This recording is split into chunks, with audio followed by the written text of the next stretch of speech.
Marcus Thompson grabbed his pregnant wife by the arm and shoved her toward the front door. "Get out!" he screamed, divorce papers crumpling in his fist.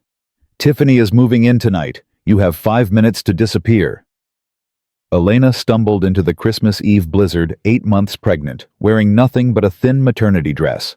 60 party guests watched through the windows. No one moved to help her. What Marcus didn't know, his poor orphan wife had just inherited a $12 billion empire, and the phone call she was about to make would destroy everything he had ever built. Comment your city below. Let me see how far this story travels. Egg. Marcus Thompson's hand closed around his wife's arm like a vice. "I said move," he hissed through clenched teeth, yanking Elena toward the marble foyer. "Don't make me drag you out in front of everyone." Elena stumbled, her swollen belly throwing off her balance. She caught herself on the edge of the antique console table, knocking over a crystal vase. It shattered on the floor, water and white roses scattering across the Italian marble. "Marcus, please." Her voice was barely a whisper. "I'm 8 months pregnant. It's Christmas Eve. Where am I supposed to go?" "That's not my problem anymore." Marcus released her arm, leaving red marks on her skin. He straightened his tuxedo jacket and smoothed his silk tie, checking his reflection in the hallway mirror. "You should have thought about that before you became such a burden." Behind him, the sounds of the party continued. 60 of Atlanta's most powerful people were drinking his champagne, eating his food, standing in his house. The house he had worked 14-hour days to afford. The house that proved Marcus Thompson had made it.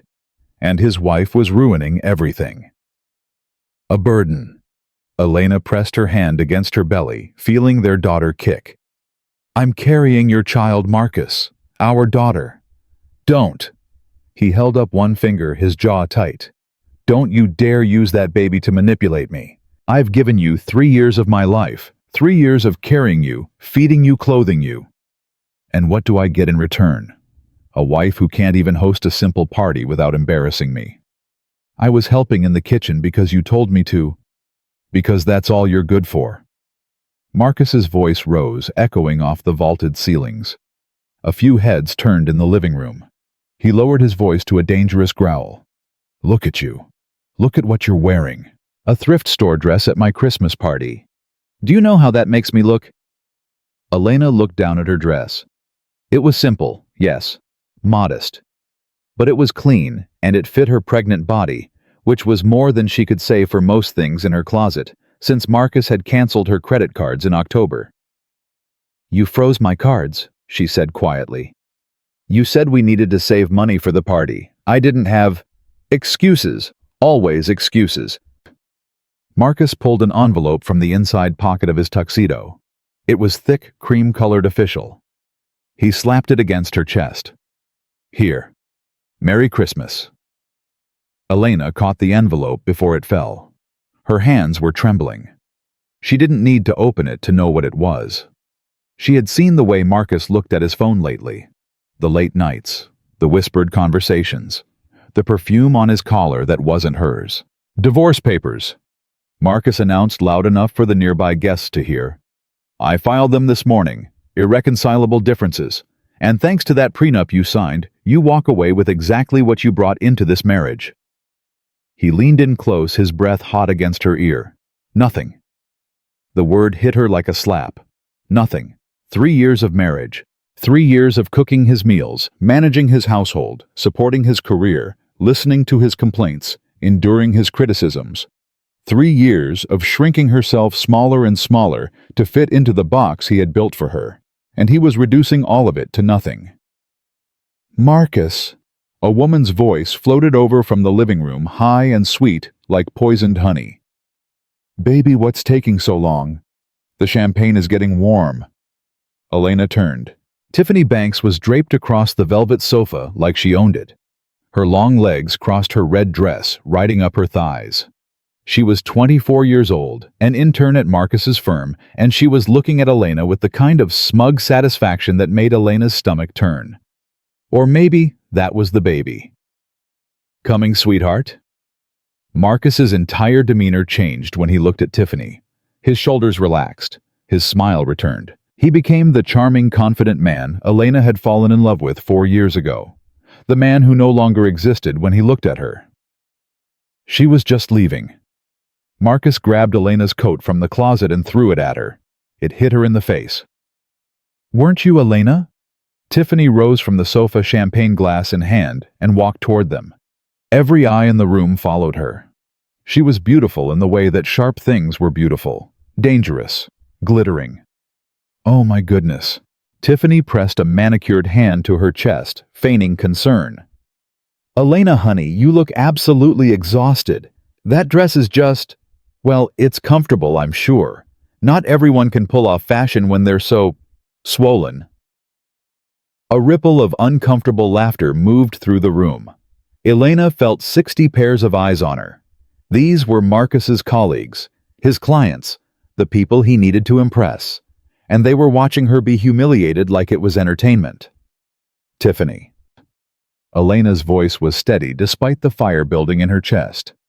"That's a beautiful dress. I hope Marcus told you where he got the money for it."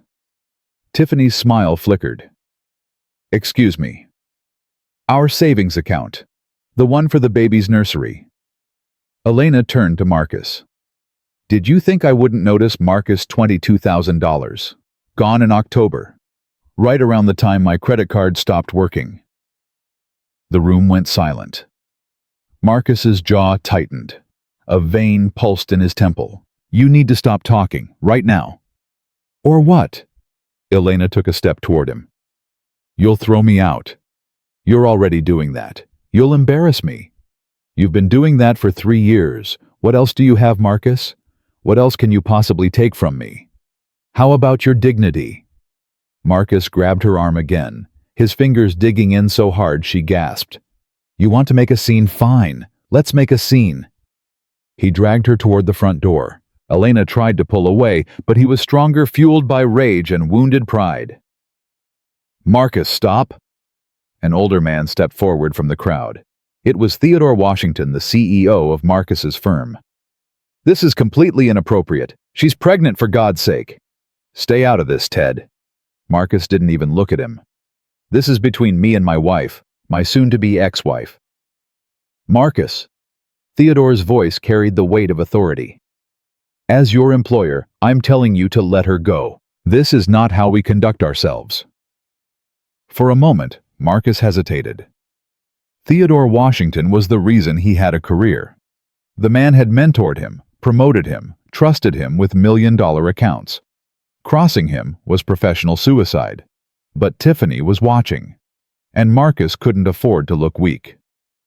"With all due respect, Ted." Marcus released Elena's arm and opened the front door. Cold air rushed in, carrying snowflakes into the warm foyer. "What I do in my own house is my business." He turned back to Elena. "You have 1 minute. Take your coat. Leave the jewelry. I paid for that." Elena reached up and unclasped the thin gold chain around her neck. It was a birthday gift from their first year of marriage, back when Marcus still looked at her with love instead of contempt. She let it drop to the floor. "Keep it," she said. "It's worthless anyway, just like everything else you've given me." She pulled on her coat, wrapped a scarf around her neck, and stepped toward the open door. The wind was howling, driving snow horizontally across the front lawn. The temperature had dropped to 15 degrees, and the forecast called for it to get colder. "Elena, wait!" A woman pushed through the crowd. It was Dorothy Chen, the wife of one of Marcus's colleagues. She was holding out a pair of gloves. "At least take these. It's freezing out there." Marcus stepped between them. "She doesn't need charity, Dorothy. She's used to being poor. This is probably an upgrade from wherever she came from." Elena stopped at the threshold. She turned and looked at her husband one last time. He was standing in the warmth of their home, surrounded by people who feared him, with his mistress hanging on his arm. He was handsome, in his tailored tuxedo, his dark skin glowing in the chandelier light. He looked like success personified. But Elena saw the truth now. She saw the insecurity hiding behind the arrogance, the weakness masquerading as strength. The little boy who had grown up poor in Detroit and was so terrified of going back that he would destroy anyone who threatened his illusion of power. even the woman carrying his child. "Goodbye, Marcus," Elena said. "I hope she makes you happy." "Don't come crawling back when you're freezing," Tiffany called out, laughing. "We won't answer the door." Elena stepped out into the storm. The door slammed shut behind her, cutting off the warmth, the light, and the sound of Tiffany's laughter. She stood alone on the porch, the snow swirling around her, the cold biting through her thin coat. For a moment she didn't move. She let herself feel it all. The shock, the betrayal, the grief. 3 years of hoping Marcus would change, that he would become the man she had fallen in love with, that their family would be whole. 3 years of lying to herself. She walked down the steps, careful not to slip on the ice. Her breath came in white clouds, and she could already feel her fingers going numb. She walked past Marcus's prized BMW, past the row of luxury cars belonging to his guests, past the manicured hedges now buried under snow. She reached the stone pillars at the end of the driveway and stopped. She reached into the pocket of her coat and pulled out a phone. Not the smartphone Marcus had given her, the one he used to track her location. This was different. Old. A Nokia brick phone, the kind that could hold a charge for weeks. She had kept it hidden for 3 years. Just in case. She dialed a number from memory. One ring. "Crawford Residence. Benjamin speaking." The voice was deep, steady, and achingly familiar. Benjamin had been the Crawford family's head of security for 30 years. He had taught Elena to ride horses, to shoot, to defend herself. He had cried at her mother's funeral and her father's, and he had spent 3 years searching for her. "Benjamin." Elena's voice cracked. "It's me." Silence. Then a sharp intake of breath. "Miss Elena." Benjamin's voice trembled. "Is that really you? We've been searching. The investigators said you vanished. Your grandmother. She's been worried sick." "I'm in Atlanta." Elena looked back at the house. Through the windows, she could see Marcus pouring champagne for Tiffany, laughing, celebrating. "Buckhead, I need extraction. Immediate." "Are you hurt?" Benjamin's tone shifted instantly from emotional to professional. "Is the baby?" "We're fine, for now. But I need to get out of here, Benjamin. It's over." "What's your location exactly?" 4847 Whitewater Drive. "But Benjamin." Elena paused, watching a snowflake land on her sleeve. "Don't land at the airport. Land here. On the lawn." "Miss Elena." "I want them to see." Her voice hardened. "I want them all to see." "Understood. The Sikorsky is fueled and ready. We're 20 minutes out from Peachtree to Kalb, but I can cut that to 10 if we push it. Stay warm. We're coming home." Elena ended the call.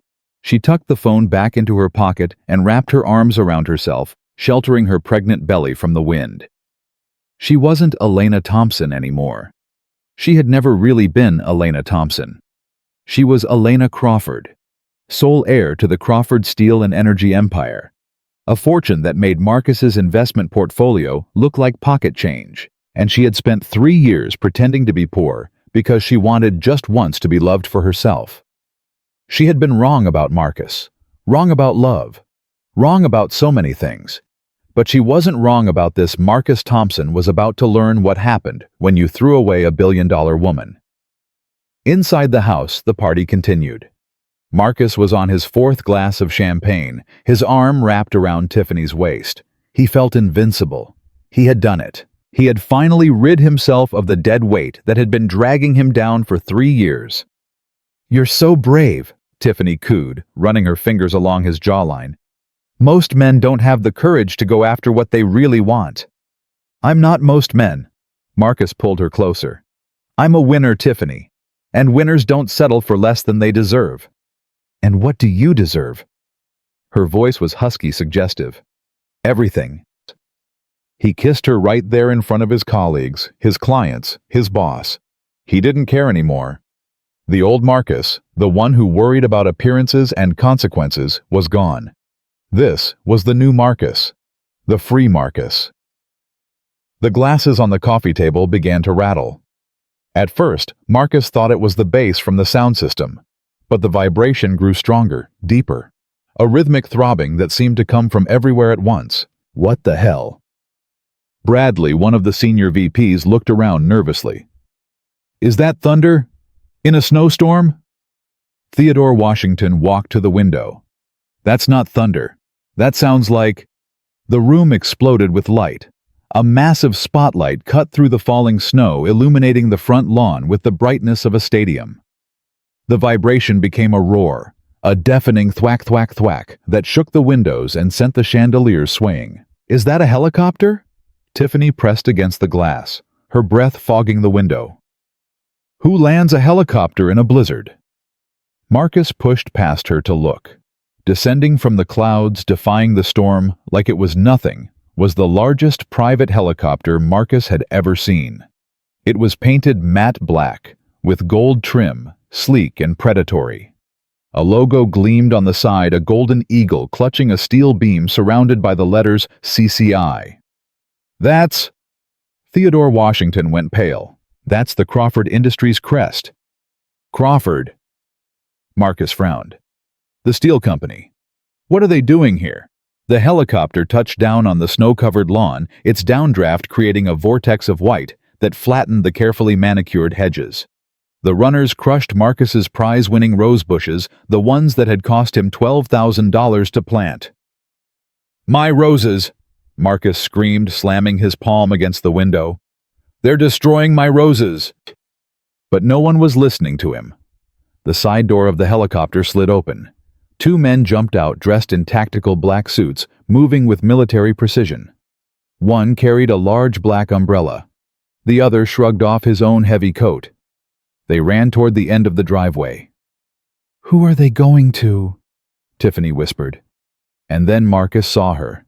Elena was standing by the stone pillars exactly where he had left her.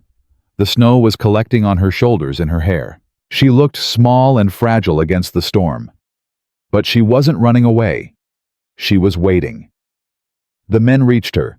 One immediately opened the umbrella, shielding her from the snow. The other wrapped his coat around her shoulders, with the reverence of a servant attending a queen. There. Marcus couldn't process what he was seeing. They're bowing to her. The men escorted Elena toward the helicopter, one on each side protecting her from the wind. She walked with her head high, her hand resting on her pregnant belly, her steps slow and deliberate. At the door of the helicopter, she stopped. She turned around, and she looked directly at the house. Marcus felt the weight of her gaze through the glass, through the snow, through the 60 feet that separated them. It wasn't the look of a broken woman. It wasn't the look of a victim.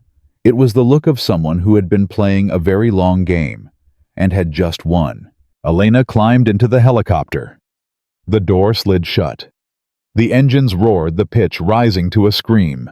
The aircraft lifted off, banking sharply toward the Atlanta skyline, disappearing into the storm. The silence that followed was absolute. Marcus. Theodore Washington's voice was barely a whisper. Do you know who the Crawfords are? Marcus shook his head, unable to speak. Crawford Steel and Energy. They own half the manufacturing in the Southeast. They have a private equity fund that makes our firm look like a lemonade stand. Theodore grabbed Marcus's shoulder, forcing him to make eye contact.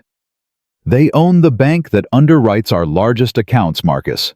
They own the commercial real estate our building sits on. Marcus felt the blood drain from his face. Marcus. Theodore's grip tightened. Who exactly did you just throw out into the snow? The question hung in the air like a death sentence. And somewhere in the sky, flying through the storm toward a $40 million penthouse, Elena Crawford was already planning her next move. The helicopter cut through the storm like a blade through silk, its rotors defying the wind that had tried to freeze Elena to death just minutes before.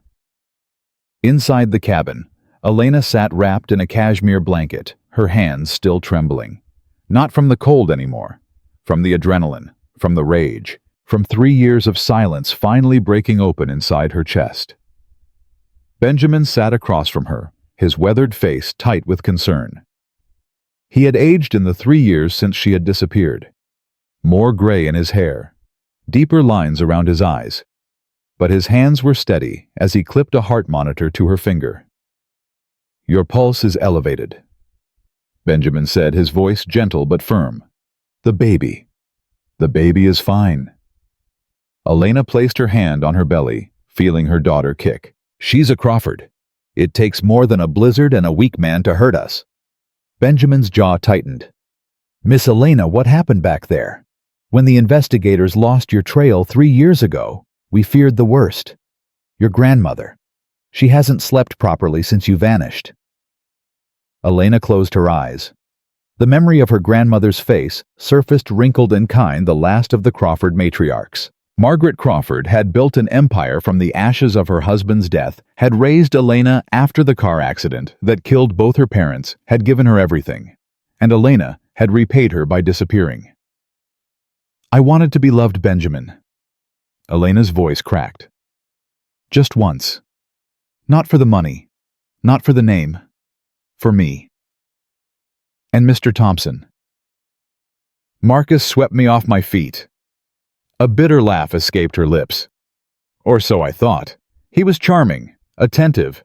He made me feel seen. I introduced myself as Elena Smith, a kindergarten teacher with student loans and a small apartment. I wanted to know if someone could love me without knowing what I was worth." Benjamin leaned forward. And he couldn't. Elena opened her eyes, and they were hard as diamonds. "The moment the money ran out, the moment I stopped being useful, he threw me away like garbage. In front of 60 people, on Christmas Eve, while I'm carrying his child." The helicopter banked, and through the window, Elena could see the Atlanta skyline approaching. The Crawford Tower stood tall among the buildings, a monument to 4 generations of steel and ambition. "I'm done hiding, Benjamin." Elena sat up straighter. "I'm done pretending to be small. He wanted to throw out his poor little wife, fine. Let's show him what he actually threw away." Benjamin nodded slowly. A ghost of a smile crossed his face. "What do you need?" "First, I need Dr. Patterson. Full prenatal workup. I've been under stress and I need to make sure Aurora is healthy." "Aurora?" "My daughter's name." Elena touched her belly again. "Aurora Crawford. The dawn after a very long night. It's beautiful." Benjamin pulled out his phone. "Dr. Patterson is already on standby at the tower. What else?" "I need the legal team, not the family lawyers we use for charity galas." Elena's voice dropped to ice. "I need Wolfson and Associates, the ones we use for hostile takeovers." Benjamin's eyebrows rose. "You're going to war." "No." Elena looked out the window at her city, her empire, her birthright. "I'm going to do what Crawfords have always done. I'm going to protect what's mine. And I'm going to make sure Marcus Thompson never hurts anyone else again." The helicopter began its descent toward the Crawford Tower helipad. Below, a team was already assembling, ready to receive their long-lost heir. "Benjamin." Elena's voice softened. "How is she?" "My grandmother." Benjamin paused. "She's strong, Miss Elena, but she's 87 years old and losing you nearly broke her. When you see her, be gentle and be prepared. She's going to want answers." Elena nodded. She owed her grandmother that much. She owed her everything. The skids touched down on the heated helipad, and the door slid open. Cold air rushed in, but it felt different now. Not hostile, cleansing. Elena stepped out of the helicopter and into a wall of people. Dr. Patterson was there with a wheelchair.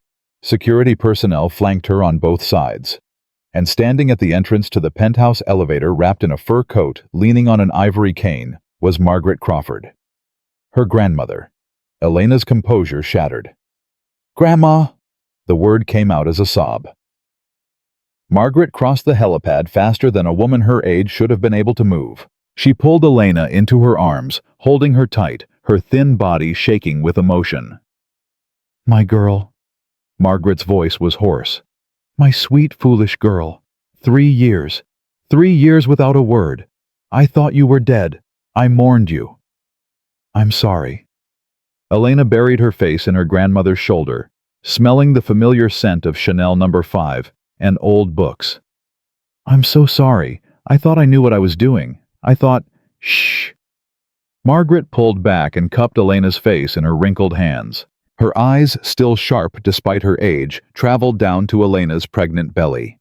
Is that my great-granddaughter? Elena nodded, tears streaming down her face. Margaret placed a gentle hand on the bump. Hello, little one. I'm your great-grandmother, and I'm going to spoil you absolutely rotten. Her name is Aurora, Elena whispered. Aurora Crawford. Margaret smiled, but her eyes hardened when she looked back up at Elena. And the father? The man who made you run away and hide for 3 years? He just threw me out into a blizzard. Elena wiped her tears, her jaw setting. He handed me divorce papers at his Christmas party and told his mistress she could move in tonight. The temperature on the helipad seemed to drop 10 degrees, and it had nothing to do with the weather. I see. Margaret's voice was quiet, controlled, deadly. And what are we going to do about that? Everything. Elena took her grandmother's arm. But first, I need to make sure Aurora is okay, and then I need to make some calls. They walked toward the elevator together, grandmother and granddaughter, 2 generations of Crawford women united by blood and betrayal. Behind them, Benjamin was already on his phone mobilizing resources. The Crawford machine was waking up, and Marcus Thompson was about to learn what it felt like to be crushed by it. Back in Buckhead, the party was dying. The guests were leaving in droves, their festive moods evaporated by the bizarre helicopter extraction they had just witnessed. Expensive cars pulled out of the driveway, their occupants clutching their phones, already texting and calling, spreading the story. Marcus stood frozen by the window, staring at the spot where the helicopter had landed. The crushed rose bushes, the flattened hedges, the deep indentations in the snow where the runners had touched down. Marcus. Tiffany's voice was sharp, demanding. Marcus, what just happened? Who were those people? He didn't answer. Theodore Washington approached him, his face pale. Marcus, we need to talk. Privately. Not now, Ted. Yes, now. Theodore grabbed Marcus's arm and pulled him toward the study. Tiffany tried to follow, but Theodore held up his hand. Just Marcus, Miss Banks. But now, Miss Banks. Theodore's voice left no room for argument. Tiffany huffed and retreated to the bar, pouring herself a large glass of wine. In the study, Theodore closed the door and turned on Marcus. Do you have any idea what you've done? What I've done? Marcus laughed, but it sounded hollow. I got rid of my freeloading wife. I should have done it years ago. Your freeloading wife just got picked up by a Crawford Industries helicopter, Marcus. Crawford Industries. Do you understand what that means? It doesn't mean anything. Marcus poured himself a scotch, his hands shaking slightly. She probably worked for them before we met, maybe as a maid or something. She called in a favor. Rich people love charity cases. Theodore stared at him. You really believe that? What else could it be? Marcus drained the scotch in one gulp. Elena is nobody, Ted. She's an orphan from Ohio, a kindergarten teacher with a liberal arts degree and student loan debt. I did the research before I married her. Her parents died when she was a baby. She was raised by some aunt in Cleveland. She had nothing. Then why did a $40 million helicopter just land on your lawn to pick her up? Marcus slammed the glass down. I don't know. Maybe she's been seeing someone. Maybe she has a sugar daddy. She's been sneaking around for months. I know it. This is probably her rich boyfriend coming to rescue her. Theodore shook his head slowly. You're delusional. Absolutely delusional. I'm realistic. Marcus straightened his tuxedo, trying to reclaim his composure. Elena played victim to get some rich old man to feel sorry for her. Fine. Good for her. It doesn't change anything. She signed a prenup. She gets nothing from me. Marcus listened to me very carefully. Theodore stepped closer, his voice dropping. I've spent 30 years in this business. I've seen men build empires, and I've seen men destroy themselves. What you did tonight, throwing your pregnant wife out in a blizzard in front of 60 witnesses, that's the kind of thing that destroys careers, reputations, lives. She deserved it. Nobody deserves that, Marcus.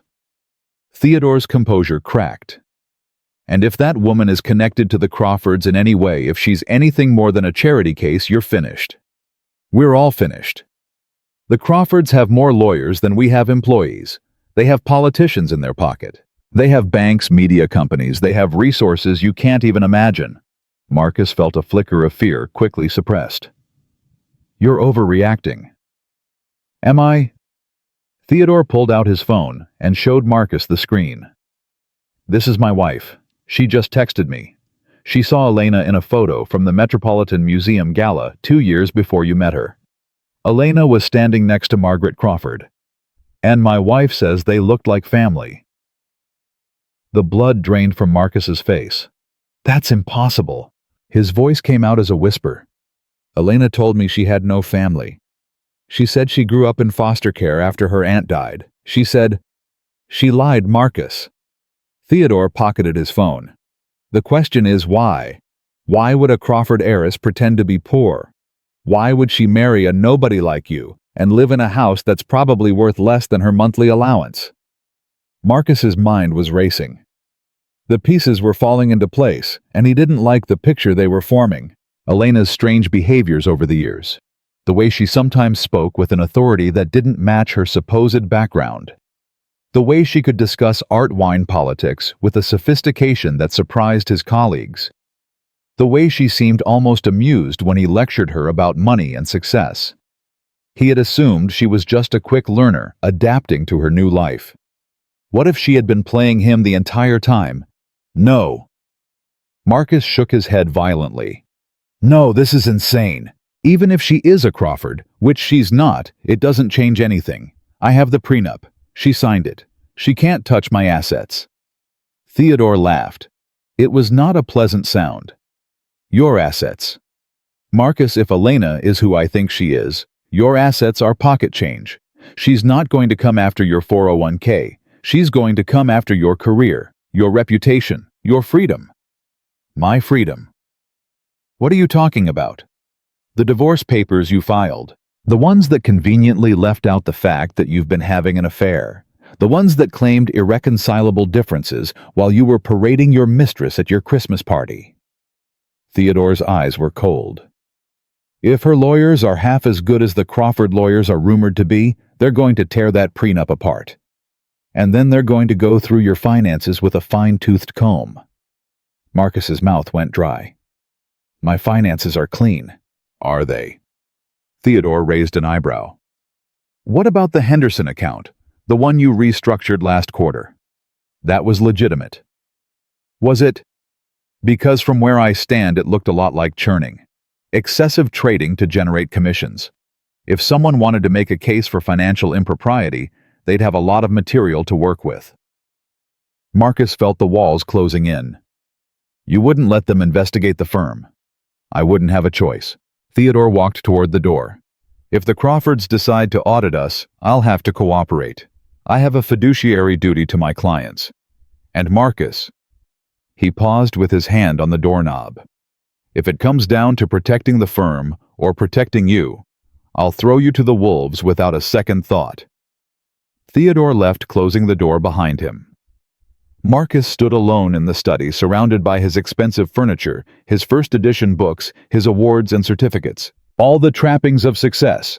They felt like props now, stage dressing for a performance that was about to end. He pulled out his phone and searched for Crawford Industries heir. The first result made his stomach drop. There was a photo, dated 4 years ago, a society event in Manhattan. In the photo, Margaret Crawford stood next to a younger woman. The woman was wearing an elegant blue gown, her hair swept up, diamonds glittering at her throat. She was smiling at the camera with the casual confidence of someone who had never doubted her place in the world. The woman was Elena. The caption read, Margaret Crawford with her granddaughter Elena at the Crawford Foundation Annual Gala. Marcus dropped his phone. Oh my God! The words came out as a whimper. Oh my God, oh my God, oh my God! He had married a billionaire. He had treated her like a servant. He had cheated on her, belittled her, frozen her credit cards, and then thrown her out into a blizzard on Christmas Eve. He had done all of this to a woman who could buy and sell him 1,000 times over.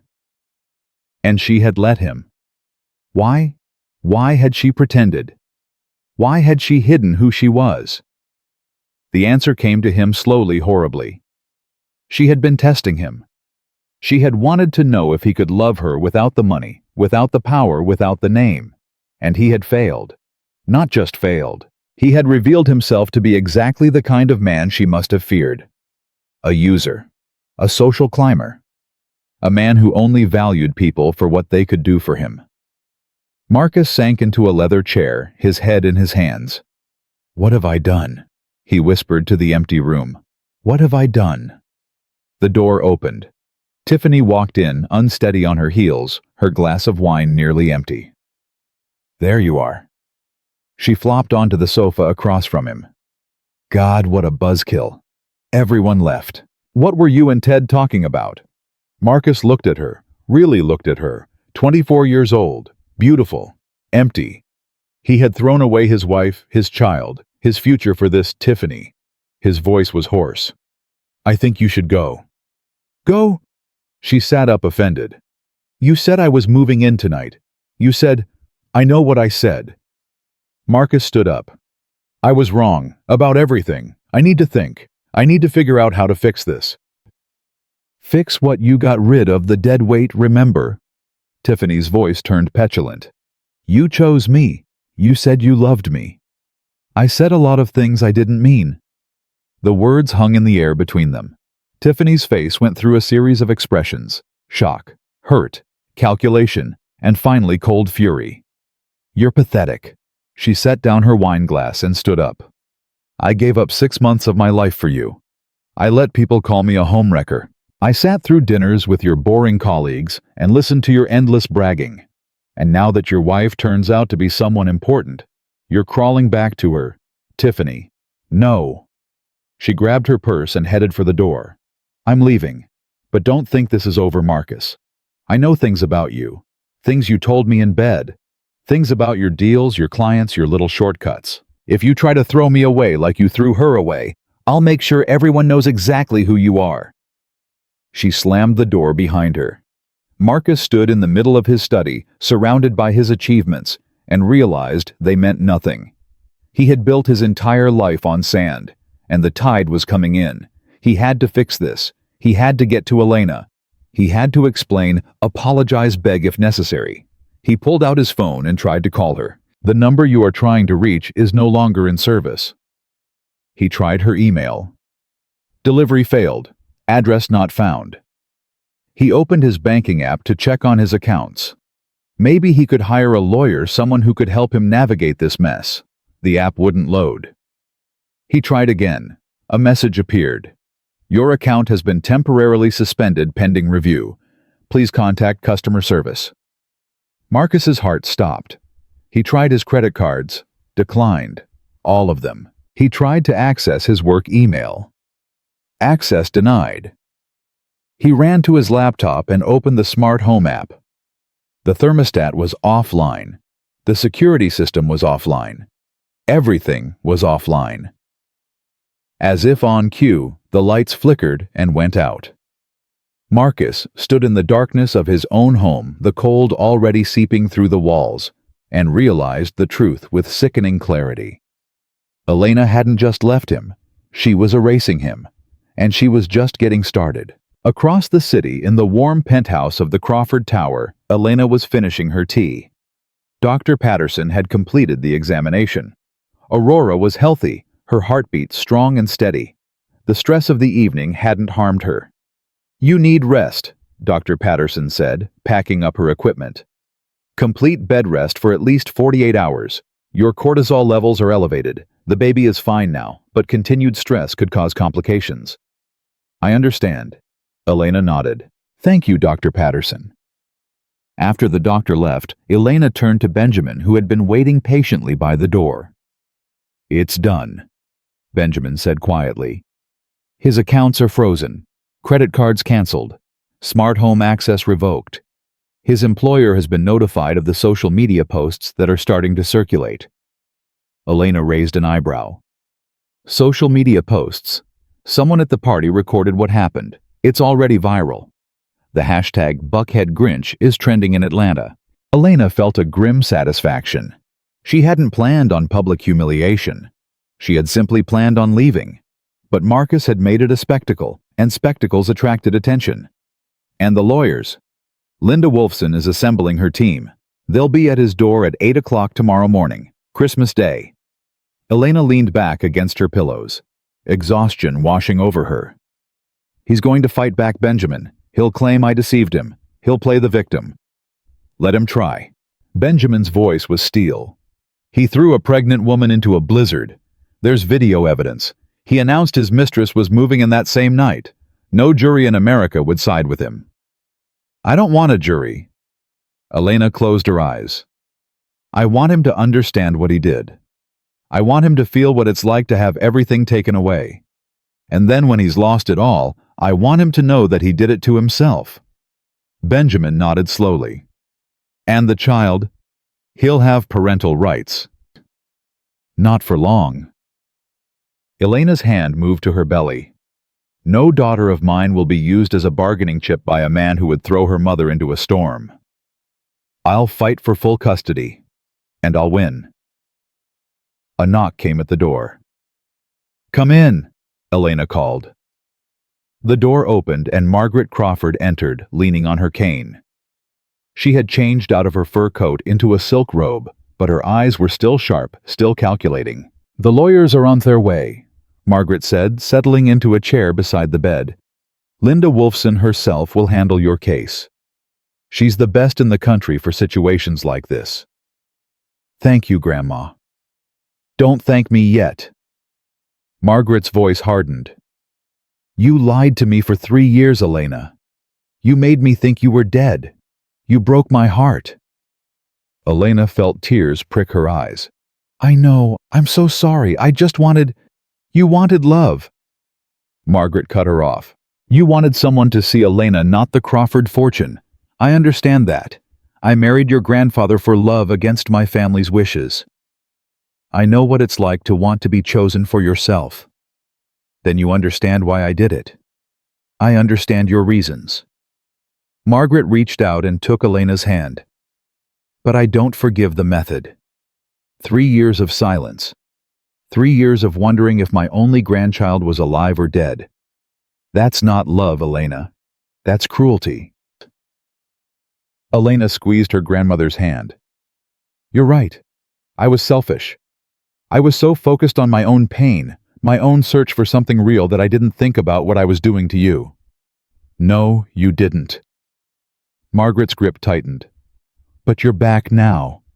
And you're carrying my great-granddaughter.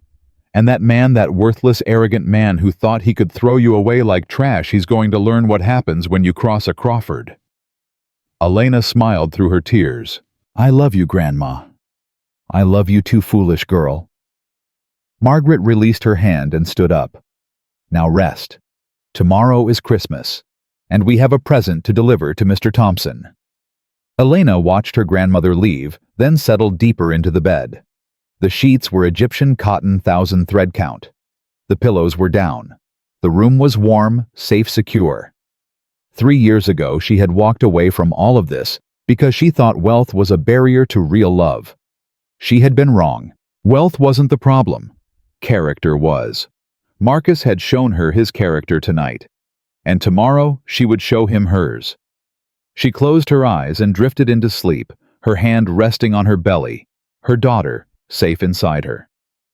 In Buckhead, Marcus Thompson sat in his cold, dark house, trying to figure out what had happened to his life. The power was still out. His phone was dying. His girlfriend had abandoned him. His colleagues had fled. And somewhere out there, his wife, his billionaire wife, was planning his destruction. He needed help. He needed allies. He needed someone who could tell him this was all going to be okay. He scrolled through his contacts looking for anyone who might answer on Christmas Eve. His mother. He could call his mother in Detroit. But what would he tell her? That he had cheated on his pregnant wife, that he had thrown her out into a blizzard, that she turned out to be worth more money than he could comprehend. His mother would kill him. She had raised him to be better than this. She had sacrificed everything to give him opportunities, and this was how he repaid her. By becoming the kind of man she had always warned him about. He couldn't call her. He couldn't face her disappointment. His father was dead. Heart attack 5 years ago. Probably for the best. His father would have beaten him senseless for treating a woman the way he had treated Elena. He thought about his colleagues. Theodore had made it clear where he stood. Bradley would be doing damage control for his own reputation. The others were followers, not leaders. They would abandon him the moment it became convenient. Tiffany. She had threatened to expose him. Whatever loyalty she had claimed to feel had evaporated the instant his value dropped. He was alone. Completely, utterly alone. The irony wasn't lost on him. He had spent his entire life building a network of contacts, cultivating relationships, positioning himself for success.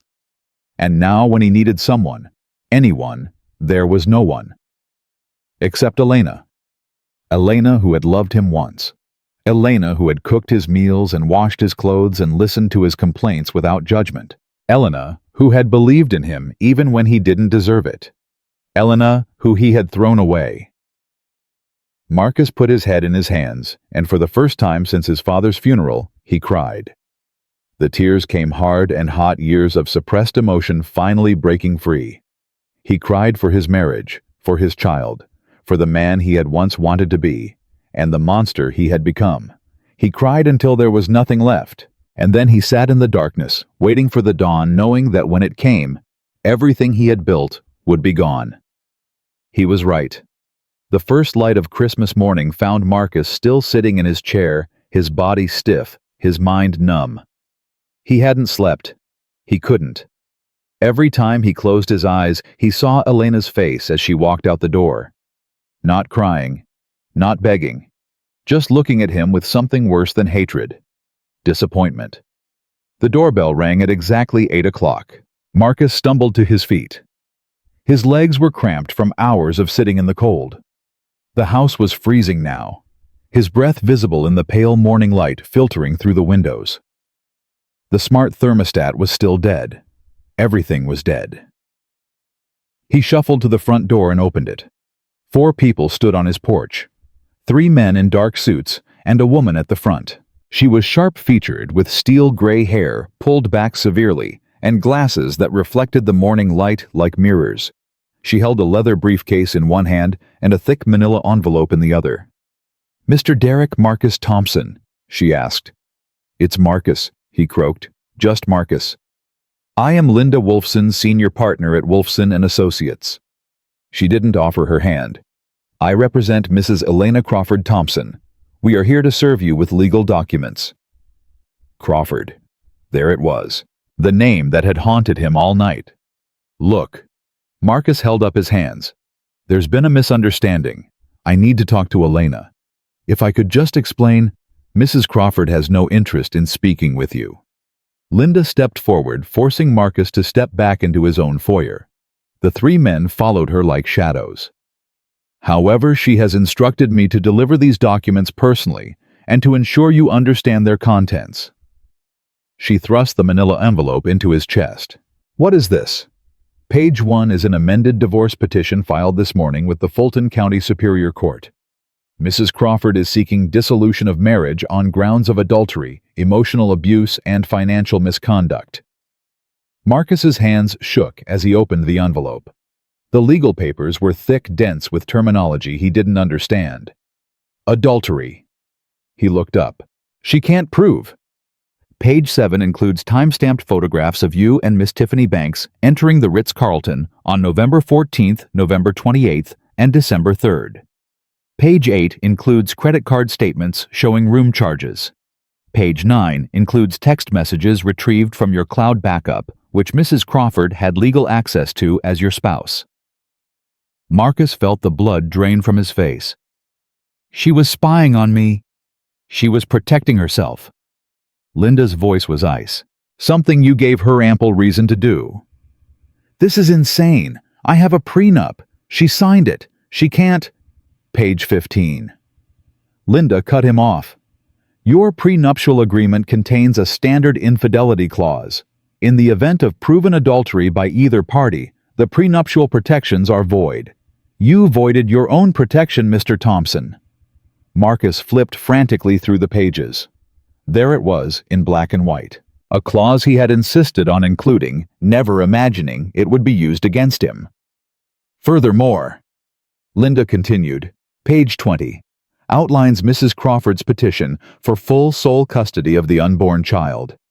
Given your demonstrated pattern of emotional abuse and financial control, we are confident the court will rule in her favor.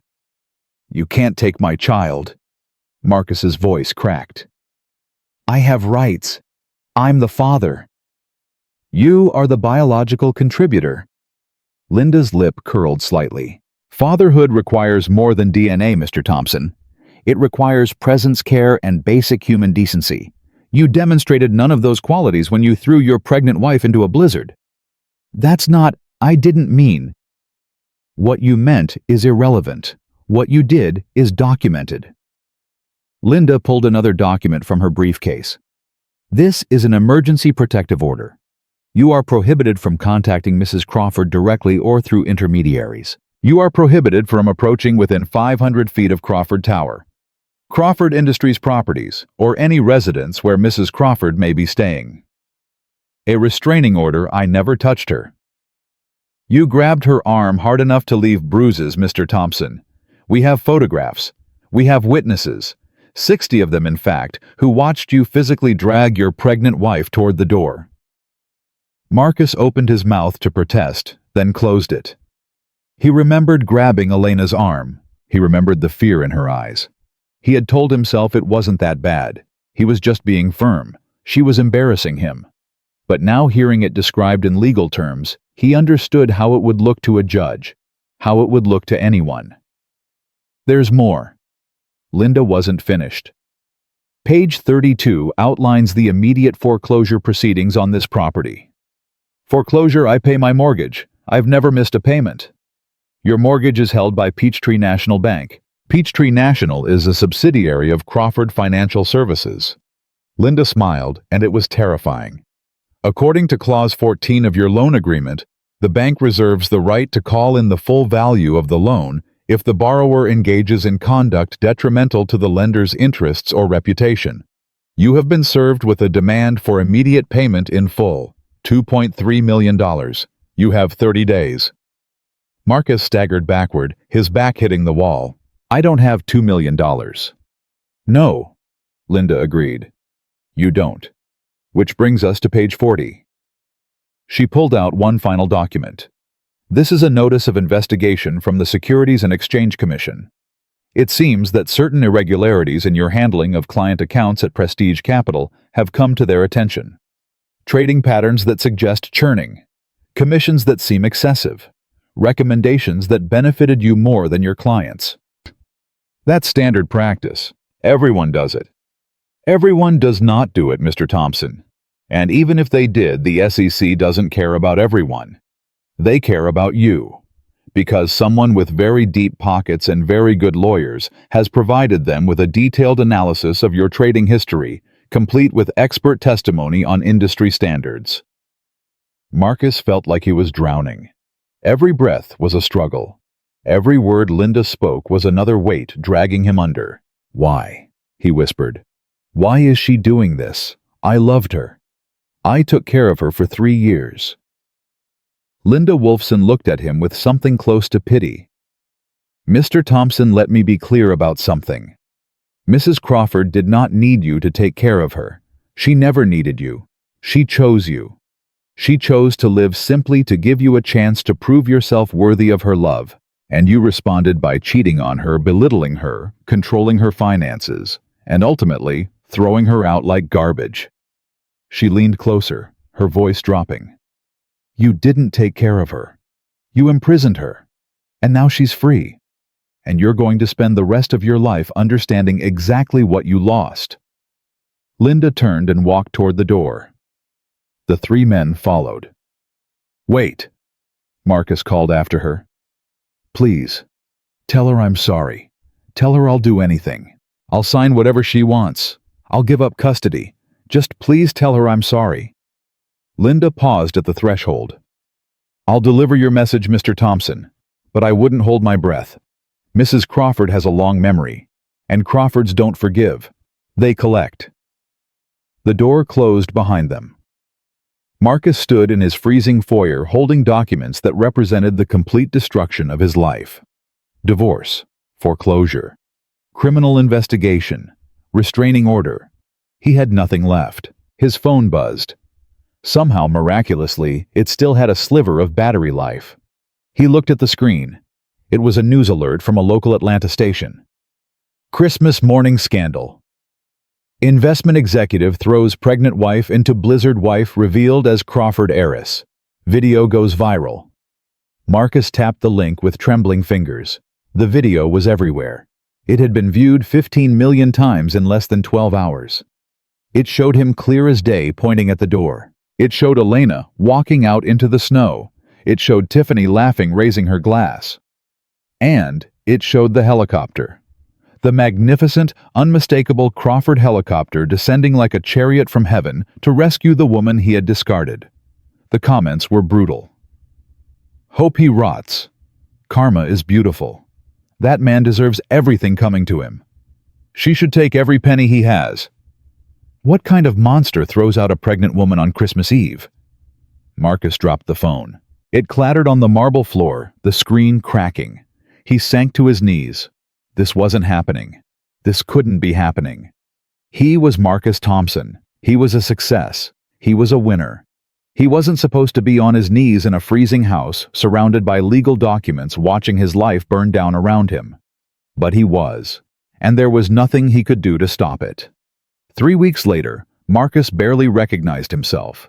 He had lost 20 pounds. His designer suits hung off his frame like hand-me-downs. His hair was unwashed, his beard unkempt, his eyes hollow and haunted. The foreclosure had gone through. He had vacated the house 3 days ago, taking only what he could carry in a single suitcase. Everything else, the furniture, the art, the wine collection, all of it had been seized to offset his debts. The SEC investigation had accelerated. His assets were frozen. His law license was under review. His colleagues at Prestige Capital had been instructed not to contact him. Theodore Washington had called once to tell him his employment was terminated.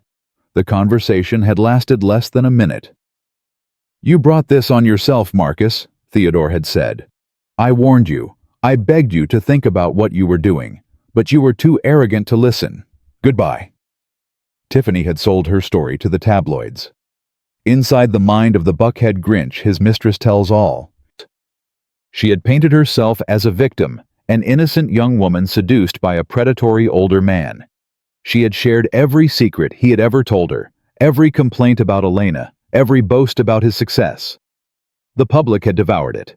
And then they had turned on Tiffany too, recognizing her for what she was, an opportunist who had helped destroy a marriage and was now profiting from the wreckage. Last Marcus heard, she had been fired from her new job and was moving back to her parents' house in Florida.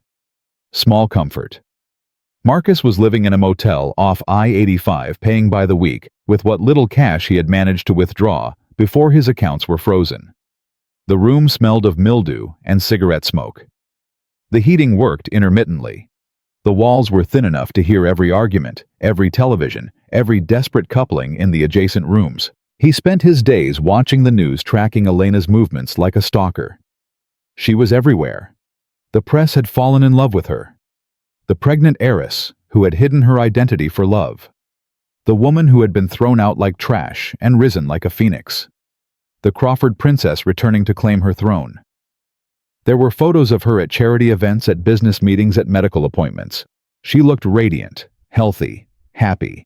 Every image was a knife in Marcus's chest. He had done this. He had taken a woman who loved him, who chose him despite having every advantage in the world, and he had broken her. He had treated her worse than a servant. He had humiliated her, controlled her, betrayed her. And she had let him.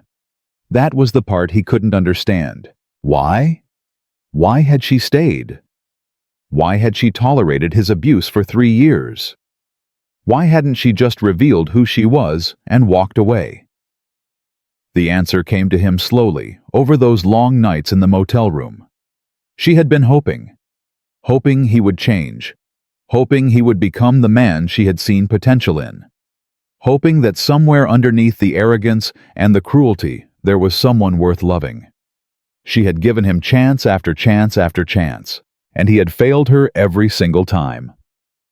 On the 22nd day, Marcus made a decision. He couldn't fix what he had broken. He couldn't undo the damage he had caused. But he could try to apologize. He could try to make Elena understand that he knew what he had done, that he accepted responsibility, that he was sorry. Maybe it wouldn't change anything. Probably it wouldn't change anything. But he had to try. He shaved. He showered. He put on the cleanest clothes he had left. And he took the bus downtown to Crawford Tower.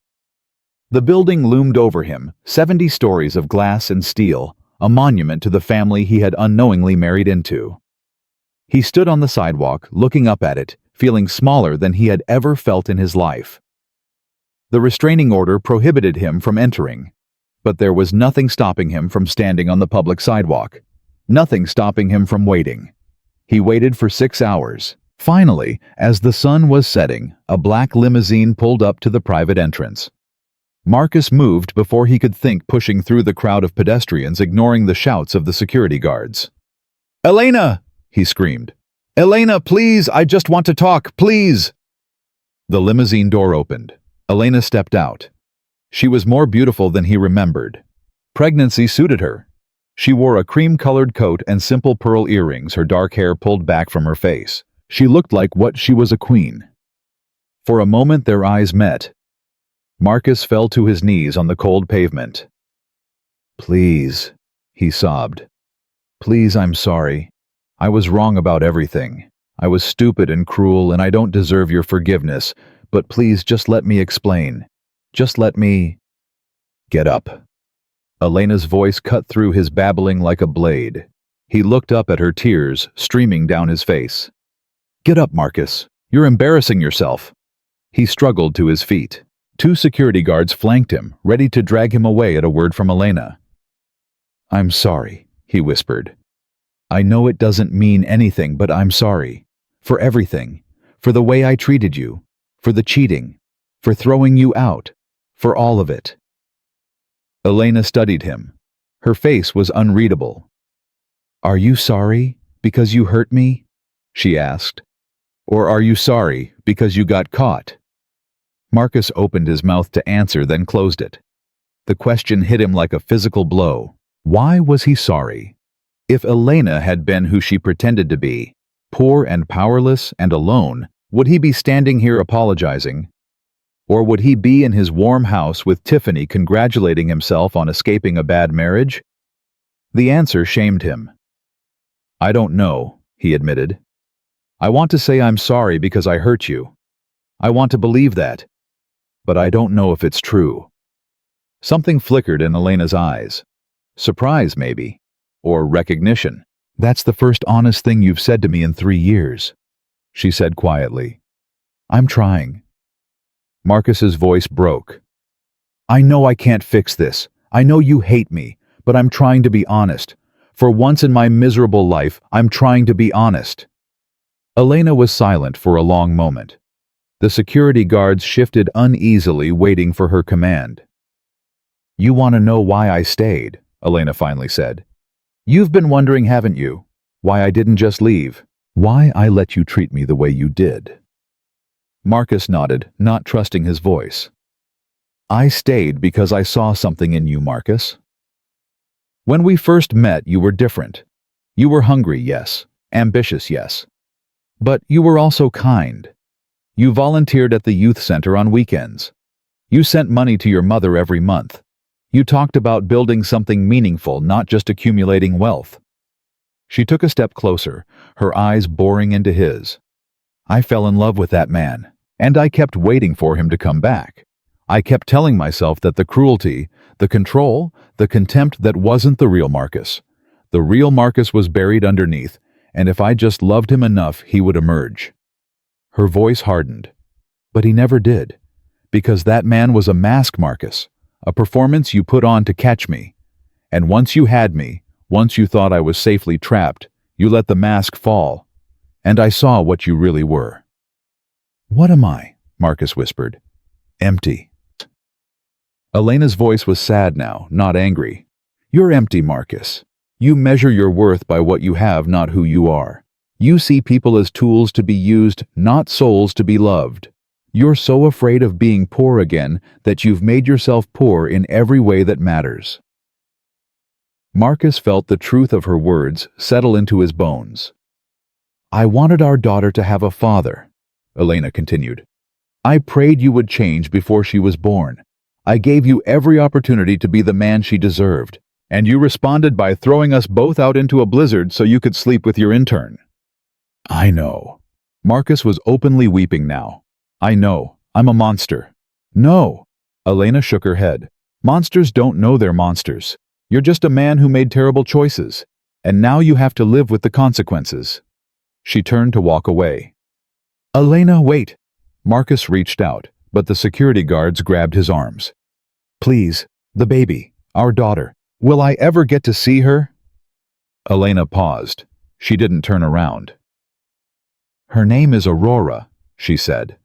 "Aurora Crawford, and no Marcus. You won't. Please. You had your chance to be her father. 3 years of chances. You chose Tiffany. You chose your pride. You chose yourself. Every single time you chose yourself." She started walking again.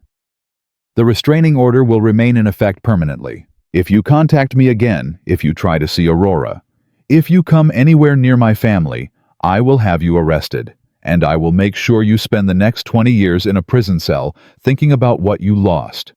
She reached the door of Crawford Tower. "Goodbye, Marcus. I hope someday you find whatever it is you're looking for, but you won't find it with me." The door closed behind her. Marcus stood on the sidewalk held by security guards, watching the woman he had destroyed walk away with everything he had ever wanted. A family, a home, a love that had been real. Gone. All of it gone. The guards released him. He stumbled backward, nearly falling.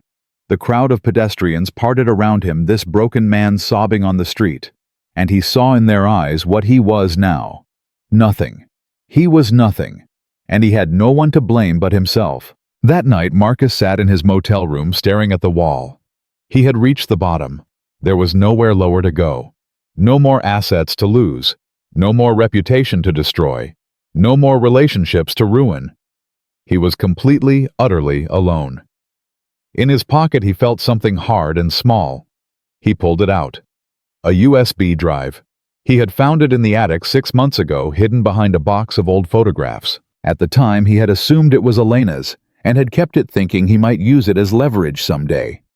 Now he remembered it, and a spark of something, hope, desperation, madness flickered to life.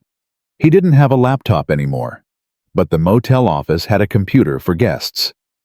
Marcus walked through the cold night to the office. The clerk barely looked up as he sat down at the ancient desktop computer. He plugged in the USB drive. A folder appeared on the screen. Inside were documents, hundreds of them. Financial records, internal memos, environmental reports. Marcus's eyes widened as he read. The documents appeared to show that Crawford Industries had knowingly dumped toxic waste in a small town in Georgia. The contamination had poisoned the water supply. People had gotten sick. Some had died. And the documents suggested that Margaret Crawford herself had ordered the cover-up. Marcus's hands trembled. This was it. This was his leverage. This was how he could fight back. If he released these documents to the press, it would destroy the Crawford empire. It would tank their stock price. It would bring down the matriarch. It would expose Elena's family as the monsters they really were. He would have his revenge. He would finally win. Marcus reached for his phone, ready to call every journalist he could find. Then he stopped. He thought about Elena's words. "You're empty, Marcus.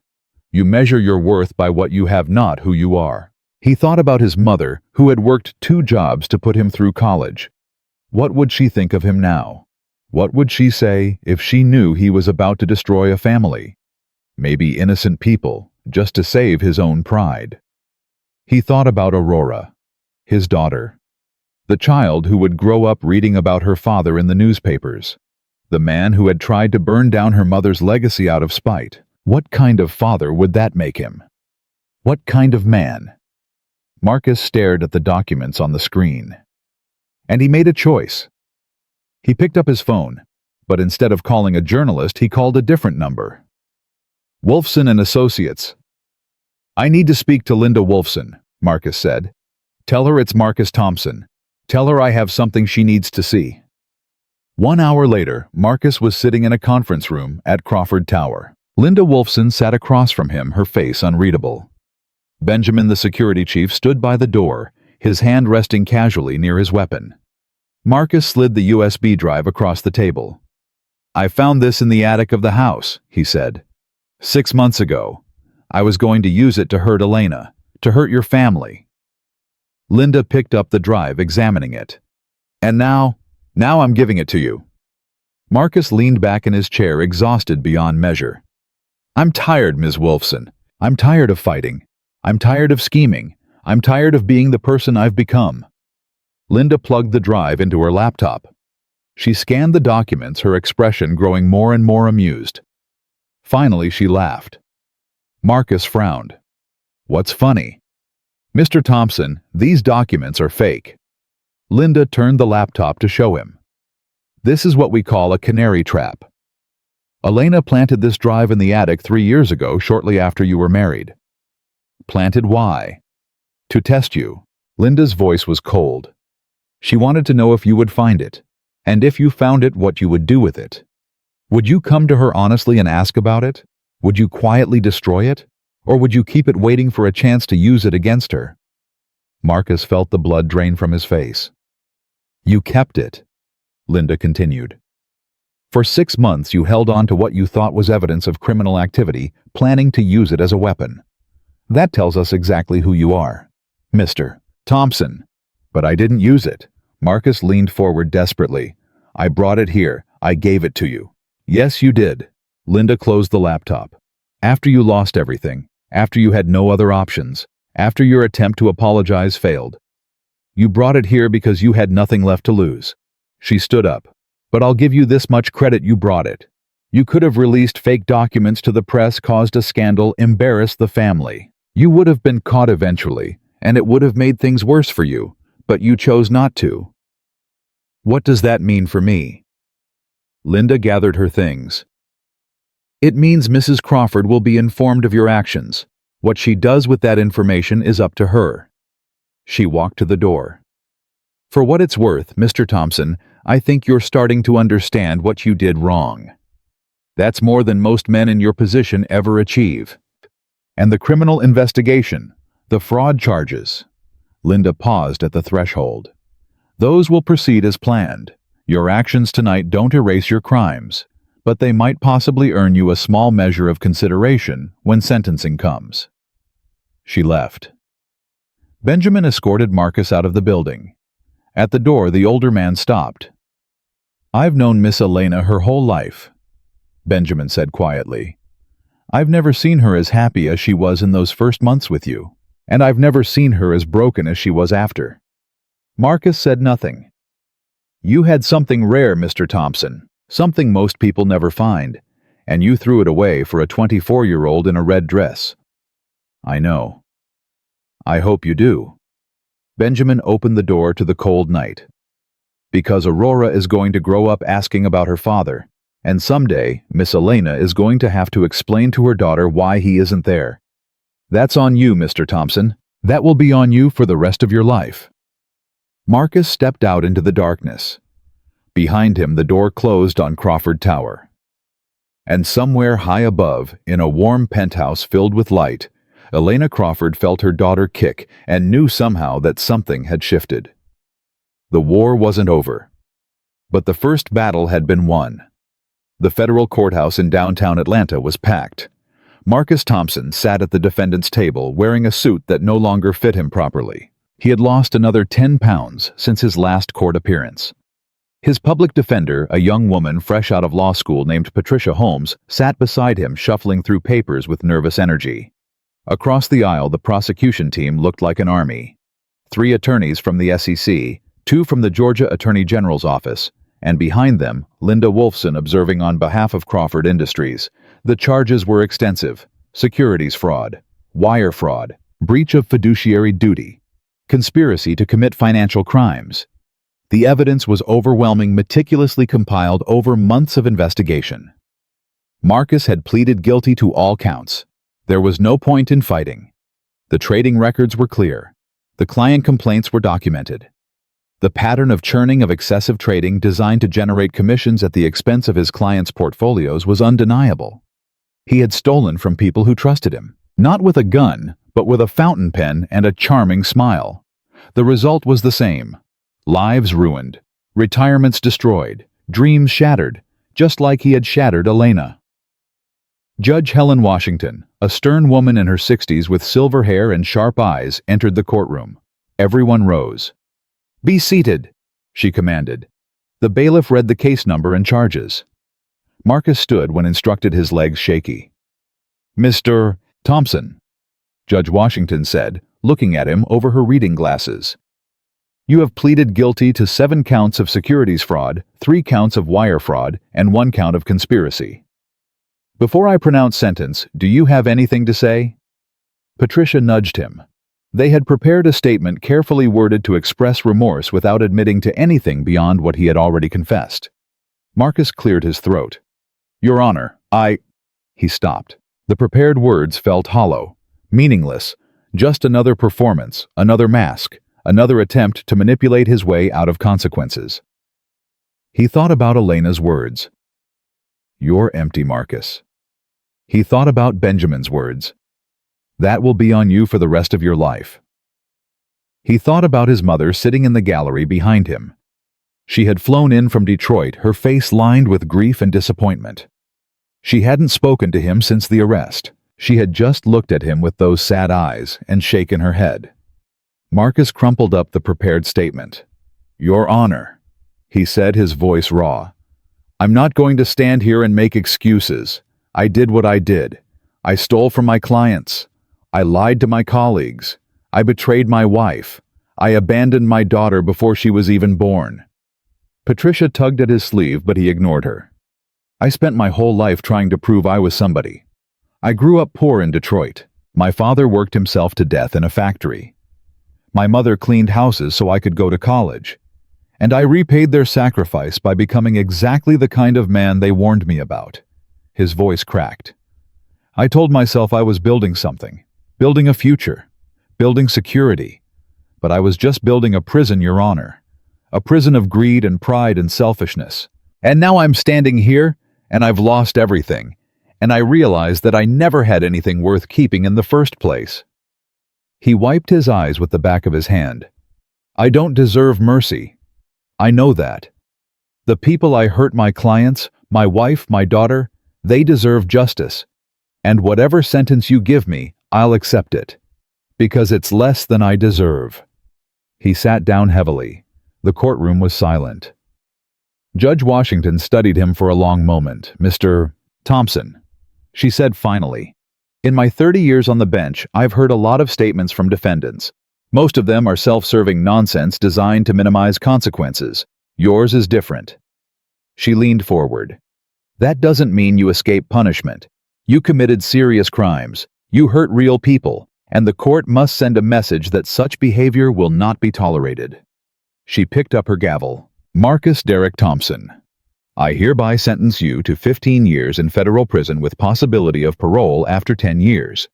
You are ordered to pay full restitution to all affected clients in an amount to be determined by the court. Upon release, you will be barred from the securities industry for life." 15 years. Marcus felt the number hit him like a physical blow. 15 years. He would be 51 when he got out. His daughter would be a teenager. She would have grown up without him.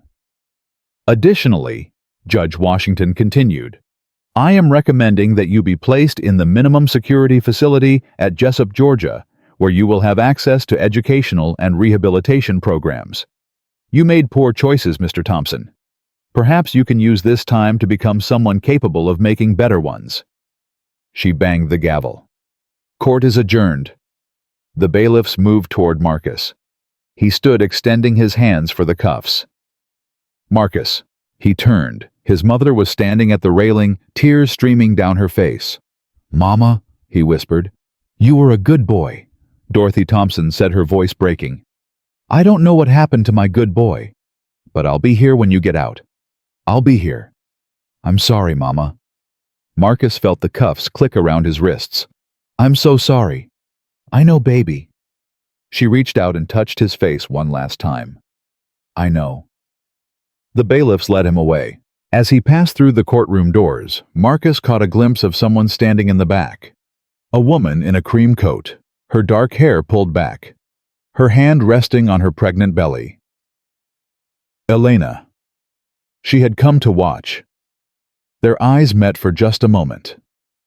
Marcus saw no hatred in her gaze, no satisfaction, just a quiet sadness, the grief of something that might have been, but never was.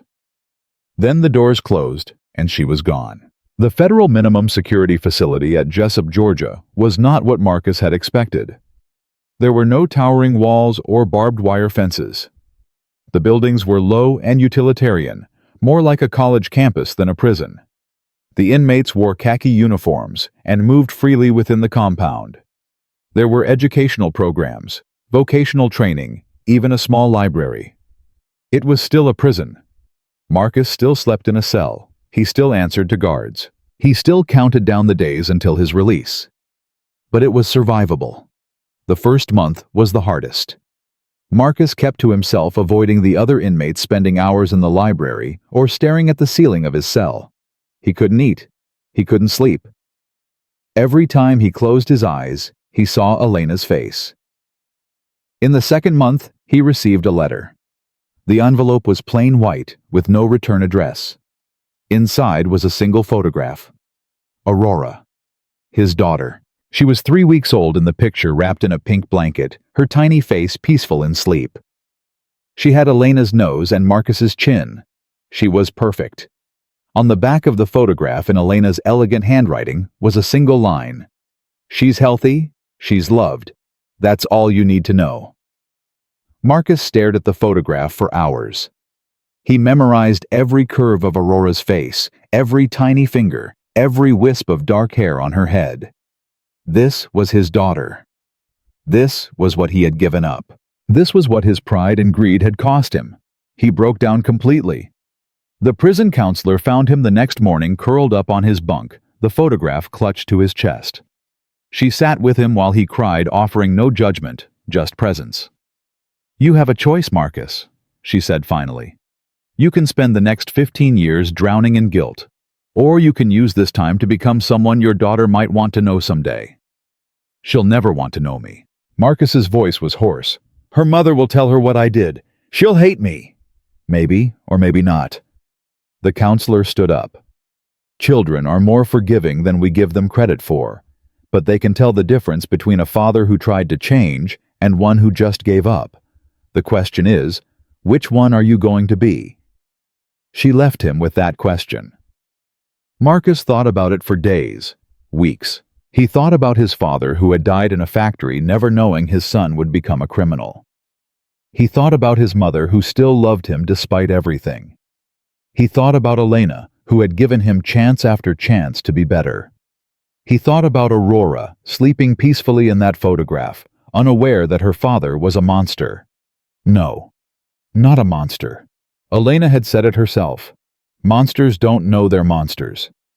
He was just a man who had made terrible choices, and men could change. In the third month, Marcus enrolled in the prison's education program. He started taking classes in business ethics, a subject he had laughed at during his MBA program. He volunteered for the counseling program, helping other inmates process their guilt and plan for their futures. He wrote letters, hundreds of them. Letters to his mother apologizing for the shame he had brought on their family. Letters to his former clients acknowledging the harm he had caused and promising to make restitution. Letters to Elena, which he never sent, but which helped him process his feelings. He even wrote letters to Aurora. He knew she couldn't read them, wouldn't read them for years, if ever.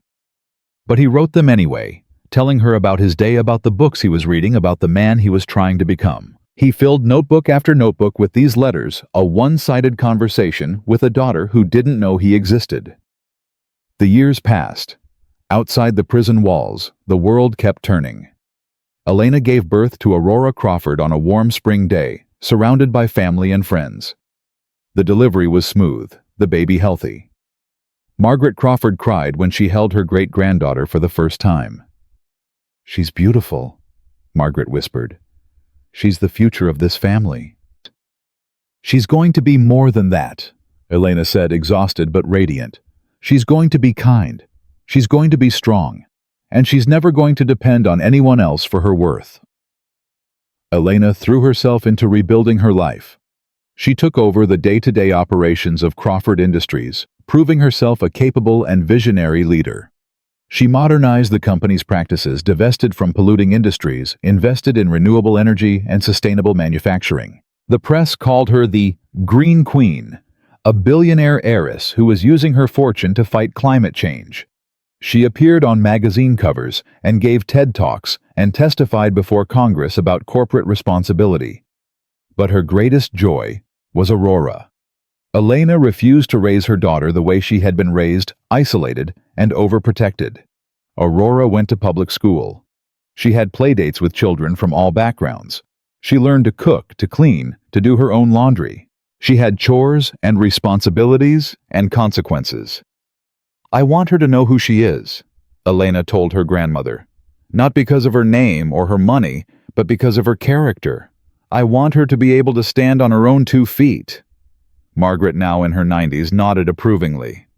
"You're a good mother, Elena. Better than I was. You did the best you could." "I did what I knew. You're doing better." Margaret reached out and took Elena's hand. "Promise me something." "Anything." "When I'm gone, don't let this family become cold. Don't let the money turn Aurora into what it almost turned you into. What it did turn him into." She didn't need to say Marcus's name. They both knew who she meant. "I promise," Elena said. Margaret Crawford died peacefully in her sleep 3 years later at the age of 91. The funeral was a state occasion attended by governors and senators and captains of industry. But at the graveside, as the casket was lowered into the ground, only 2 people remained, Elena and Aurora. "Mommy," Aurora said, holding her mother's hand. "Where is great-grandma going?" "To be with the people she loved," Elena answered. "Her husband, her son, everyone who went before." "Will I see her again?" "Maybe. Someday. But not for a long, long time." Aurora was quiet for a moment.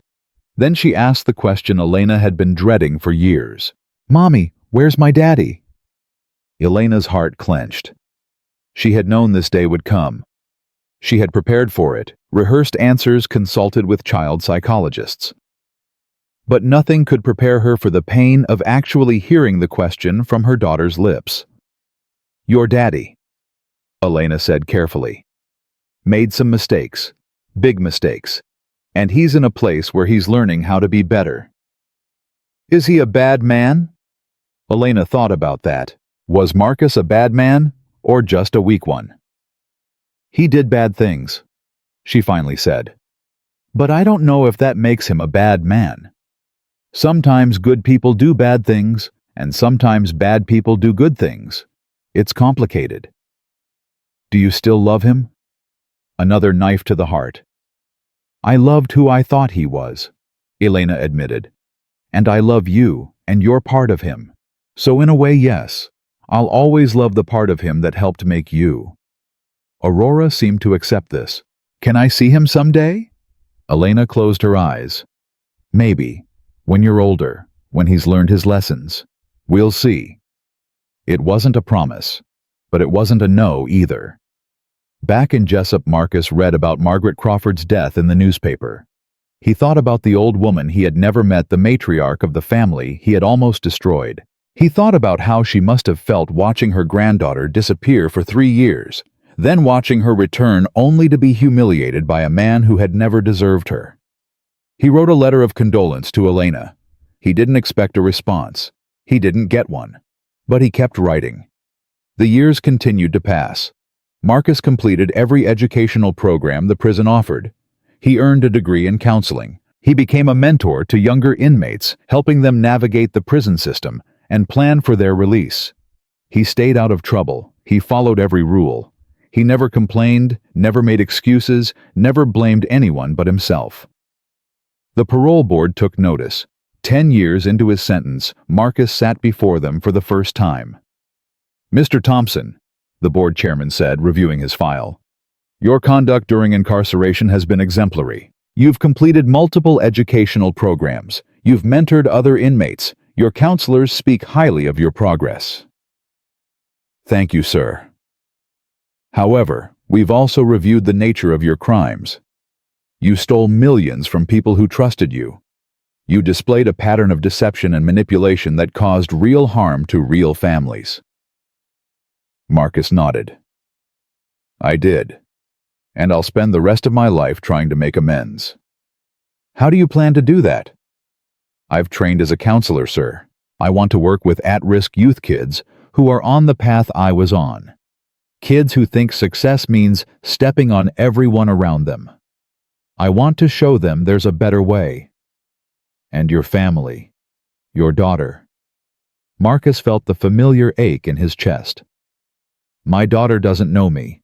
Her mother has full custody. I have no legal rights to see her, and I respect that. I lost that right when I lost myself." "You don't want to reconnect with her?" "More than anything in the world." Marcus's voice was steady, but his eyes were wet. "But it's not my choice. It's her mother's choice. It's her choice when she's old enough to make it. All I can do is become someone worth knowing in case that day ever comes." The board members exchanged glances. "We'll take everything under advisement," the chairman said. "You'll have our decision within 30 days. 30 days later, Marcus received the news. Parole granted. He would be released in 6 months, pending completion of a transitional program and arrangement of housing and employment. Marcus sat in his cell holding the letter, and for the first time in 10 years, he allowed himself to feel something like hope. Not hope that Elena would take him back. That bridge was burned beyond repair. Not hope that Aurora would want a relationship with him. That was her choice to make. Just hope that he could become someone worth being, someone his mother could be proud of, someone who could look at himself in the mirror without flinching. It wasn't much, but it was enough. 6 months later, Marcus Thompson walked out of the federal minimum security facility at Jessup, Georgia, carrying a small bag containing his few possessions. His mother was waiting for him by the gate. Dorothy Thompson was 73 now, her hair completely gray, her body smaller than he remembered. But her eyes were the same, warm, loving, unbroken. "Mama." Marcus dropped his bag and embraced her.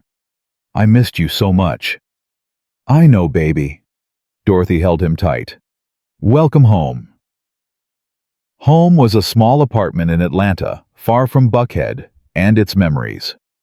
Marcus got a job at a community center working with at-risk teenagers, teaching them about financial literacy and ethical decision-making. The irony was not lost on him. He attended weekly therapy sessions. He joined a support group for white-collar criminals trying to reintegrate into society.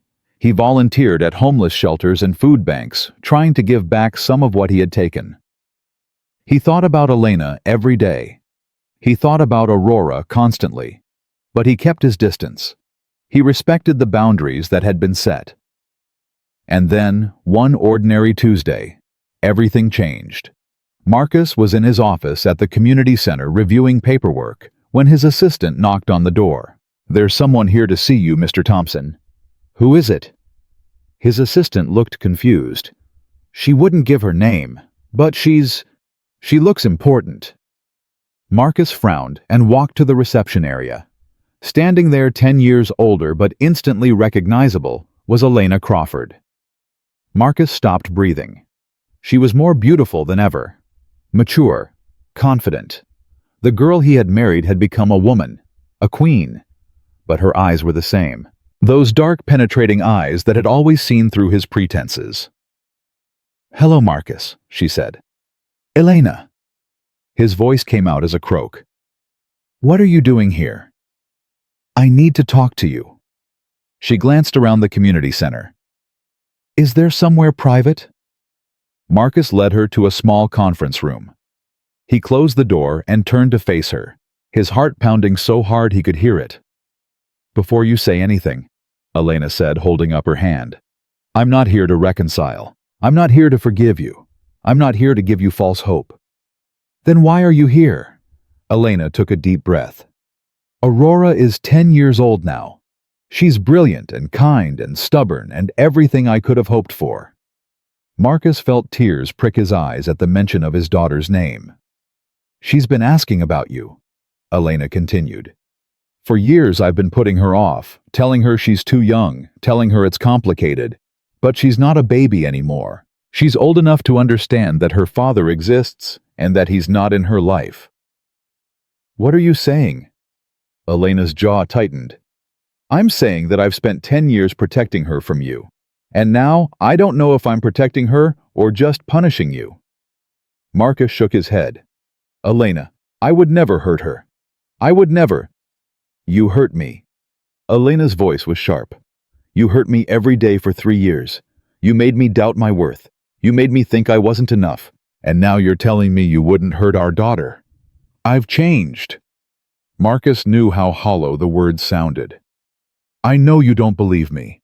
I know I don't deserve your trust. But I have changed. I've spent 10 years working on myself. I've done the therapy. I've done the work.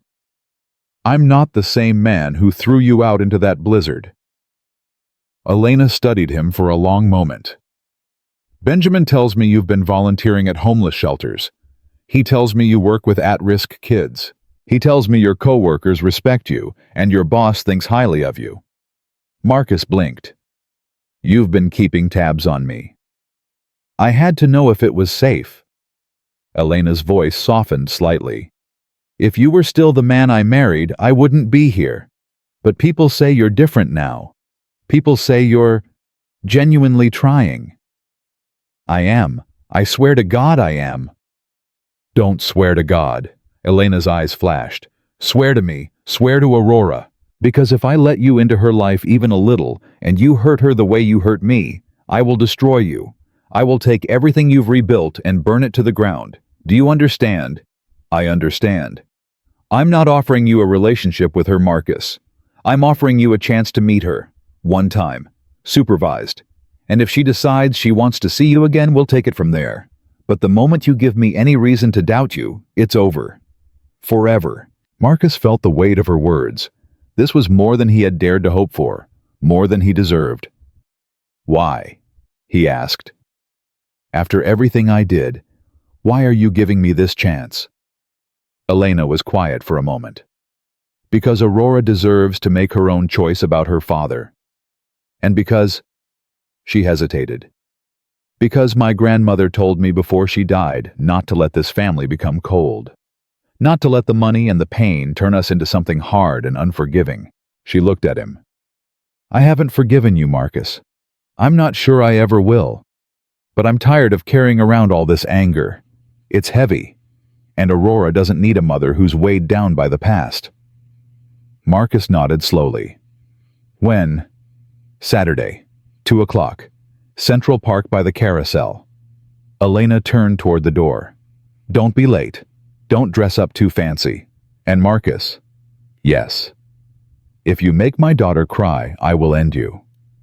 She left without looking back. Marcus stood alone in the conference room, trembling. Saturday. He was going to meet his daughter on Saturday. He had 4 days to prepare for the most important moment of his life. 4 days to figure out how to introduce himself to a 10-year-old girl who had grown up without him. A girl who had been raised by the woman he had betrayed. 4 days to prove that the last 10 years hadn't been wasted. Marcus sat down heavily in a chair. He had been given a second chance. A tiny, fragile, conditional second chance. He was terrified of breaking it. But for the first time in a decade, Marcus Thompson felt something he had thought was lost forever. Hope. Saturday arrived too fast and too slow at the same time. Marcus had barely slept in 4 days. He had changed his outfit a dozen times, finally settling on simple khaki pants and a blue button-down shirt. Nothing flashy, nothing that screamed, "I'm trying too hard." Just a normal man meeting a little girl in the park. Except nothing about this was normal. He arrived at Central Park an hour early. He sat on a bench near the carousel watching children run and laugh and play, wondering which of them might be Aurora. Every dark-haired girl made his heart skip. Every child's laugh made him strain to listen. At 1:45, he spotted them. Elena walked through the park with the confidence of someone who owned half of Manhattan, which she probably did. She wore jeans and a simple white blouse, her hair loose around her shoulders. She looked almost approachable, almost ordinary. And beside her, holding her hand, was Aurora. Marcus forgot how to breathe. His daughter was beautiful. She had Elena's dark hair and elegant bone structure, but she had his eyes. His mother's eyes. Deep brown, intelligent, curious. She was tall for her age, with long legs and a graceful way of moving that reminded him of Elena. She was wearing a yellow sundress and sneakers. Her hair was pulled back in a ponytail. She was carrying a small notebook and a pencil, as if she planned to take notes on this strange meeting with her absent father. Marcus stood up too fast and knocked over his coffee. He scrambled to clean it up, his hands shaking, and by the time he looked up again, they were standing right in front of him. "Aurora," Elena said, her voice carefully neutral. "This is Marcus, your father." Aurora looked at him. Marcus looked at her. 10 years of imagining this moment, and now that it was here, he couldn't remember a single word he had planned to say. "Hi," Aurora said finally. "You're taller than I thought." Marcus laughed, a surprised, nervous sound that escaped before he could stop it. "You're taller than I thought, too." "I'm 10. I'm supposed to be tall." Aurora tilted her head, studying him like a scientist examining a specimen. "Mom says you made mistakes. Big ones." "I did." Marcus's throat was tight. "The biggest mistakes a person can make." "Are you sorry?" "Every day. Every single day." Aurora considered this.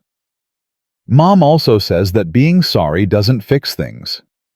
Actions fix things." "Your mom is a very smart woman." Marcus glanced at Elena, who was watching with an unreadable expression. "She's right. Words don't mean much without actions to back them up." "So what actions have you done?" Aurora asked. Marcus blinked. He hadn't expected an interrogation from a 10-year-old, but then again, she was Elena's daughter. Of course, she was direct.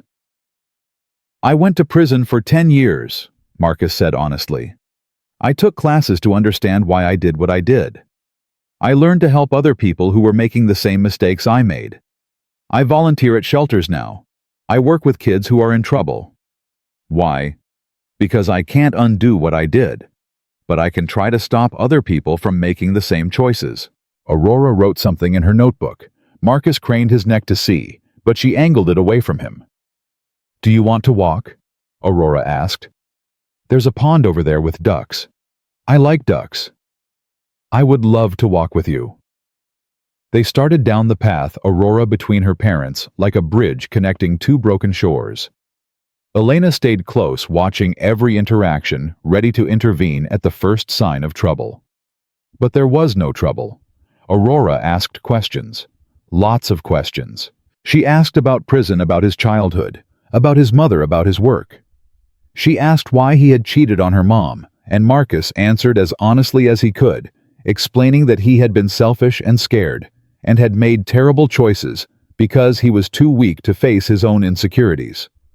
She asked if he regretted it. "Every breath," Marcus said. "Every single breath." They reached the duck pond. Aurora pulled a bag of breadcrumbs from her pocket and began tearing off pieces, tossing them to the eager birds. "I have a question," she said, not looking at him. "Anything. If Mom hadn't been rich, would you have treated her the same way?" The question hit Marcus like a punch to the gut. He could lie. He could say no. Of course not. He would have loved Elena regardless. He could tell his daughter what she probably wanted to hear, but Elena was watching, and Aurora deserved better than another lie. I don't know, Marcus admitted. I want to say no. I want to believe I would have valued her for who she was, not what she had. But the truth is, I was so broken inside, so obsessed with proving myself, that I might have treated anyone badly, rich or poor. It wasn't about her. It was about me. Aurora turned to look at him. Her eyes were so much like his mother's that it hurt. That's a sad answer, she said. It's an honest one. I know. Aurora threw another piece of bread to the ducks. That's why I believe you. They walked for another hour. Aurora showed him her favorite spots in the park, told him about her school, her friends, her hobbies. She was passionate about science, she said. She wanted to be an engineer and build things that helped people. Like clean energy, Aurora explained. Mom's company is investing in solar and wind power. I want to make it better, more efficient, so everyone can have electricity, not just rich people. Marcus felt a swell of pride that he had no right to feel. He hadn't raised this child. He hadn't shaped her values or encouraged her dreams. But she was part of him, and she was magnificent. I think you'll do it, Marcus said. I think you'll change the world. Aurora smiled for the first time since they'd met. It was Elena's smile, bright and unexpected, transforming her serious face into something radiant. Mom says I can do anything I set my mind to. Your mom is right about everything, Marcus said. Elena, who had been silent for most of the walk, made a small sound that might have been a laugh. At 3 o'clock, Elena checked her watch. We need to go, Aurora. You have violin practice at 4. Aurora's face fell. Already? Time flies when you're having fun. Elena looked at Marcus. Say goodbye. Aurora turned to him. For a moment, she seemed uncertain, the confident interrogator replaced by a 10-year-old girl meeting her father for the first time. Will I see you again? She asked. Marcus looked at Elena. Elena hesitated. Then slowly she nodded. If you want to, Marcus said, his voice thick. If your mom says it's okay, I would like that very much. I want to. Aurora surprised him by stepping forward and hugging him. Her thin arms wrapped around his waist, and Marcus froze, afraid to move, afraid to breathe, afraid this fragile moment would shatter. Then he hugged her back. I'm glad I got to meet you, Aurora whispered. I'm glad I got to meet you too, Marcus whispered back. More than you'll ever know. Aurora released him and took her mother's hand. They started walking away. Aurora, Marcus called. She turned. For what it's worth, I'm proud of you. The person you are. The person you're becoming. You're the best thing I ever helped create, even though I don't deserve any credit for how you turned out. Aurora smiled again, that radiant Elena smile. See you later, Marcus, she said. Not Dad, not Father, just Marcus. But it was enough. Marcus watched them walk away until they disappeared into the crowd. Then he sat down on a bench and cried. Not tears of sadness this time, tears of gratitude, tears of hope, tears of a man who had been given a gift he never expected to receive. A second chance. Over the next 2 years, Marcus and Aurora built a relationship, slowly, carefully, like constructing a house of cards in a windstorm. They met twice a month, at first always supervised by Elena or Benjamin. They went to museums, to parks, to movies. They talked about everything and nothing. Aurora asked hard questions and Marcus answered them honestly. She challenged him, tested him, pushed him to prove that his transformation was real. And Marcus met every challenge. He showed up when he said he would. He called when he promised to call. He never made excuses, never blamed others, never reverted to the man he used to be. On Aurora's 12th birthday, she asked Elena for something special. I want Marcus to come to my party. Elena's face was unreadable. Are you sure? He's my dad. Aurora said the word for the first time, and Elena felt something shift in her chest. I know he wasn't a good husband to you. I know he hurt you. But he's trying to be a good dad to me, and I think he deserves a chance. Elena was quiet for a long moment. He broke my heart, Aurora. He broke it so badly, I thought it would never heal. I know, Mom. And if I let him into our lives more, if I let him come to birthdays and holidays and graduations, I have to see him. I have to face him. I have to remember what he did.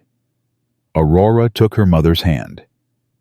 Mom, you told me once that Great-Grandma said not to let this family become cold, not to let the money and the pain turn us into something hard. Elena felt tears prick her eyes.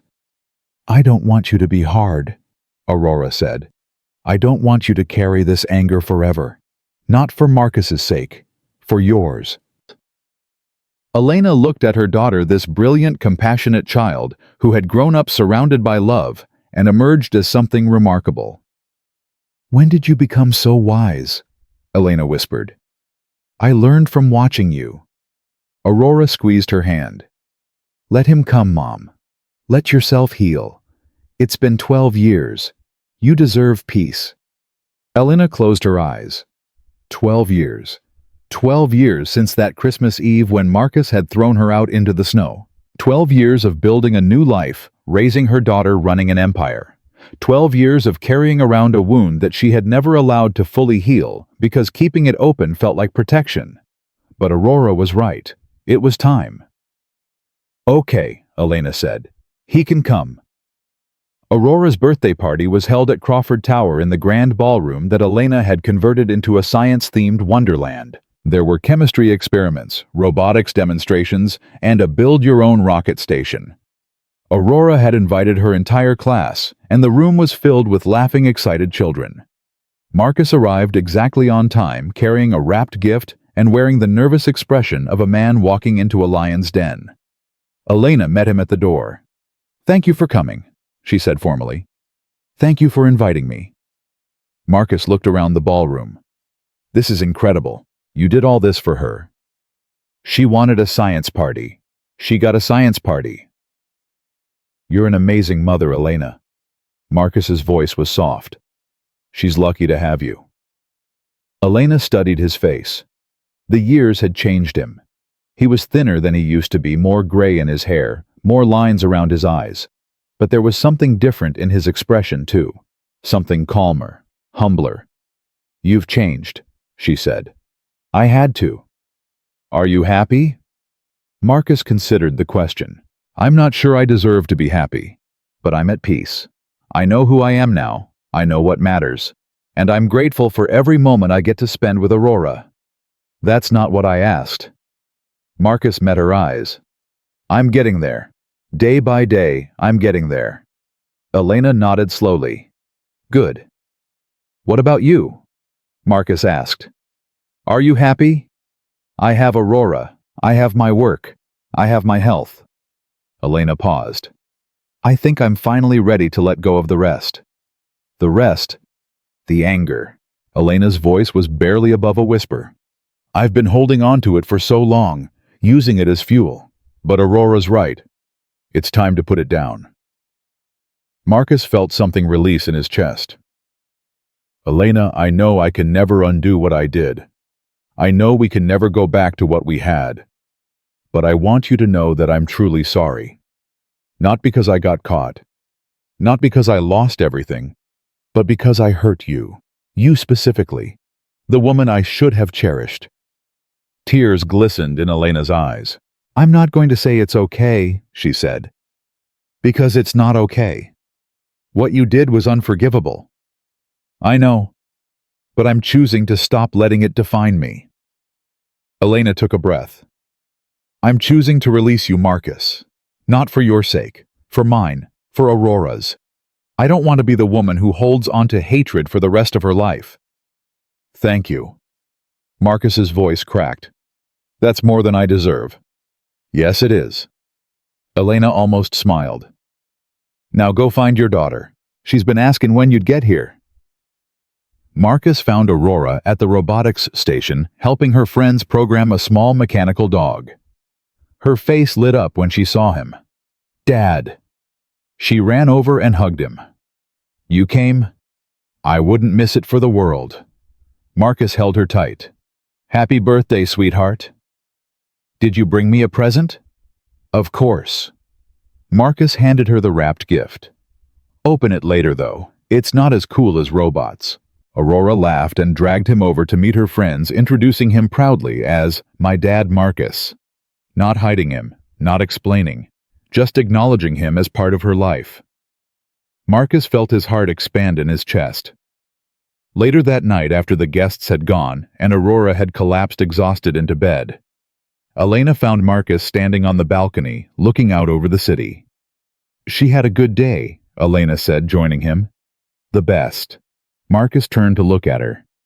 Thank you, Elena. For today, for the last 2 years, for giving me a chance I didn't deserve. You earned it. Elena leaned against the railing. I was skeptical at first.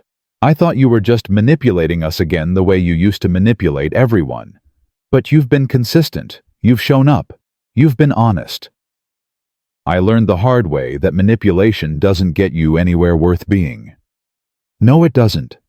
Elena was quiet for a moment. Can I ask you something? Anything. If you could go back to that Christmas Eve knowing everything you know now, what would you do differently? Marcus thought about it. Not a quick answer, but a deep, considered one. Everything, he said finally. I would do everything differently. I would tell you how grateful I was to have you. I would ask about your day and actually listen to the answer. I would rub your feet when they were swollen and hold your hair when you had morning sickness. I would cherish every moment instead of taking it all for granted. He turned to face her. But more than that, I would look at myself honestly. I would ask why I needed to feel superior to feel okay. I would get help for my insecurities instead of taking them out on you. I would be the man you deserved, not the man I thought I had to be. Elena's eyes were wet. That's a beautiful answer. It's the truth. Marcus looked back out over the city. I wasted 3 years trying to diminish you so I could feel bigger. And then I lost 10 years in prison paying for all my crimes.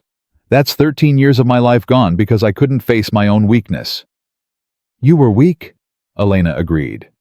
But you're not anymore. Marcus shook his head. I'll always be weak in some ways. The difference is, now I know it. Now I can guard against it.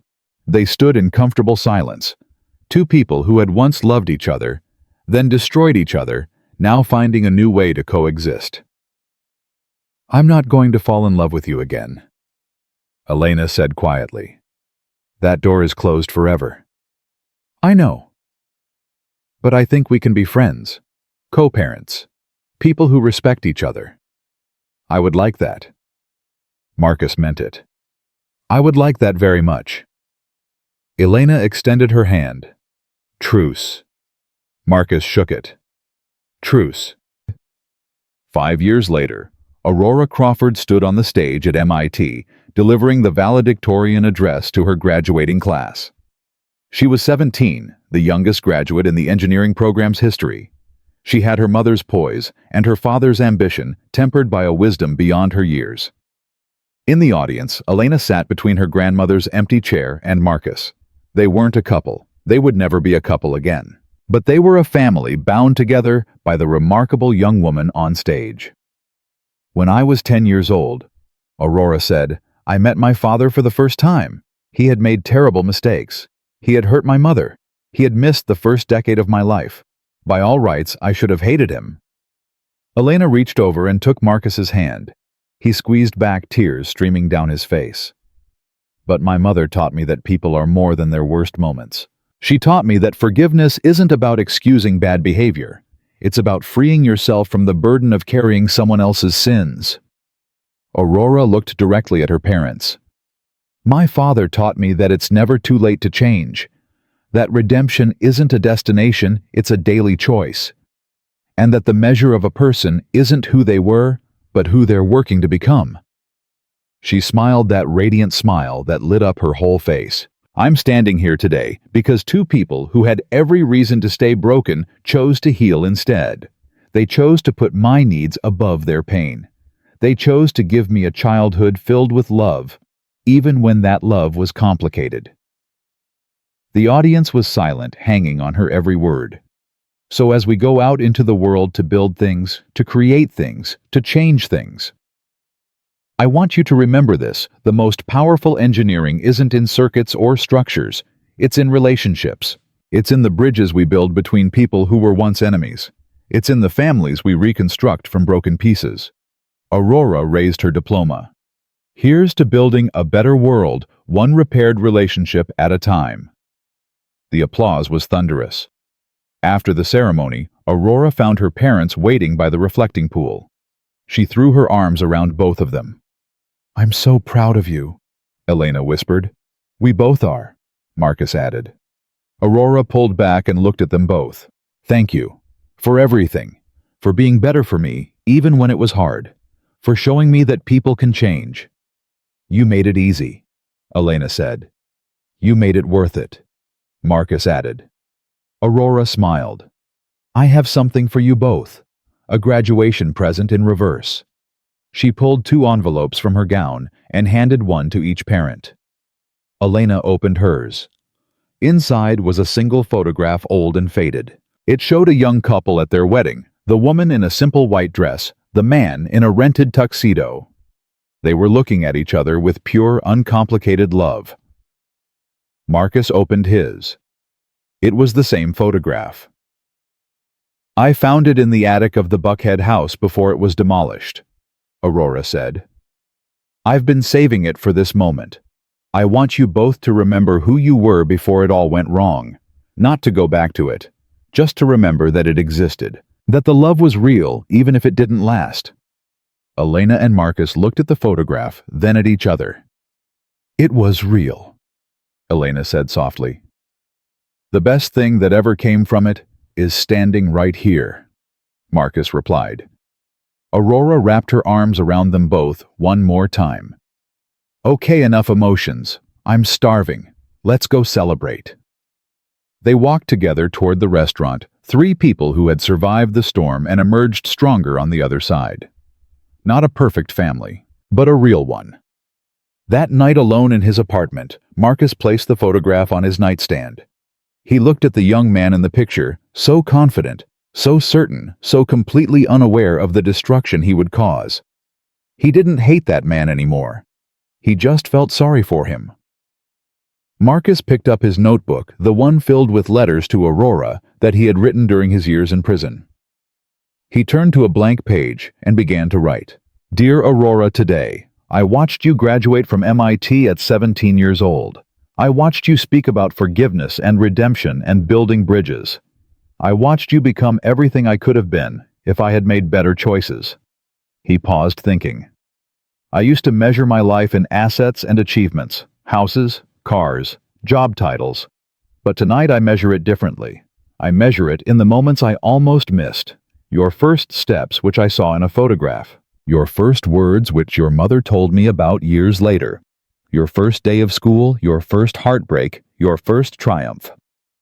The pen moved faster. "I missed so much, and I can never get it back. But I was there today. I was there for your graduation.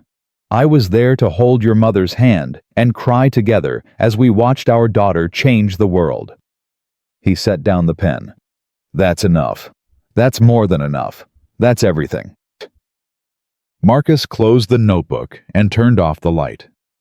Outside his window, the city hummed with life. Millions of people living their complicated lives, making their terrible mistakes, seeking their small redemptions. He had been one of them, the worst of them for a while. But not anymore. Marcus Thompson had spent 20 years learning a single lesson: that the true measure of a man is not what he accumulates, but what he gives away. Not who he impresses, but who he loves. Not how high he climbs, but how gracefully he falls and how bravely he rises again. He had fallen as far as a man could fall, and he had risen slowly, painfully, imperfectly into something better. Not a hero. Heroes don't abandon their pregnant wives in blizzards. Not a saint. Saints don't steal from people who trust them. Just a man. A flawed, broken, healing man who had finally learned that the greatest power isn't domination, it's redemption. And redemption, Marcus now understood isn't about erasing the past. It's about building a future worthy of the forgiveness you've been given.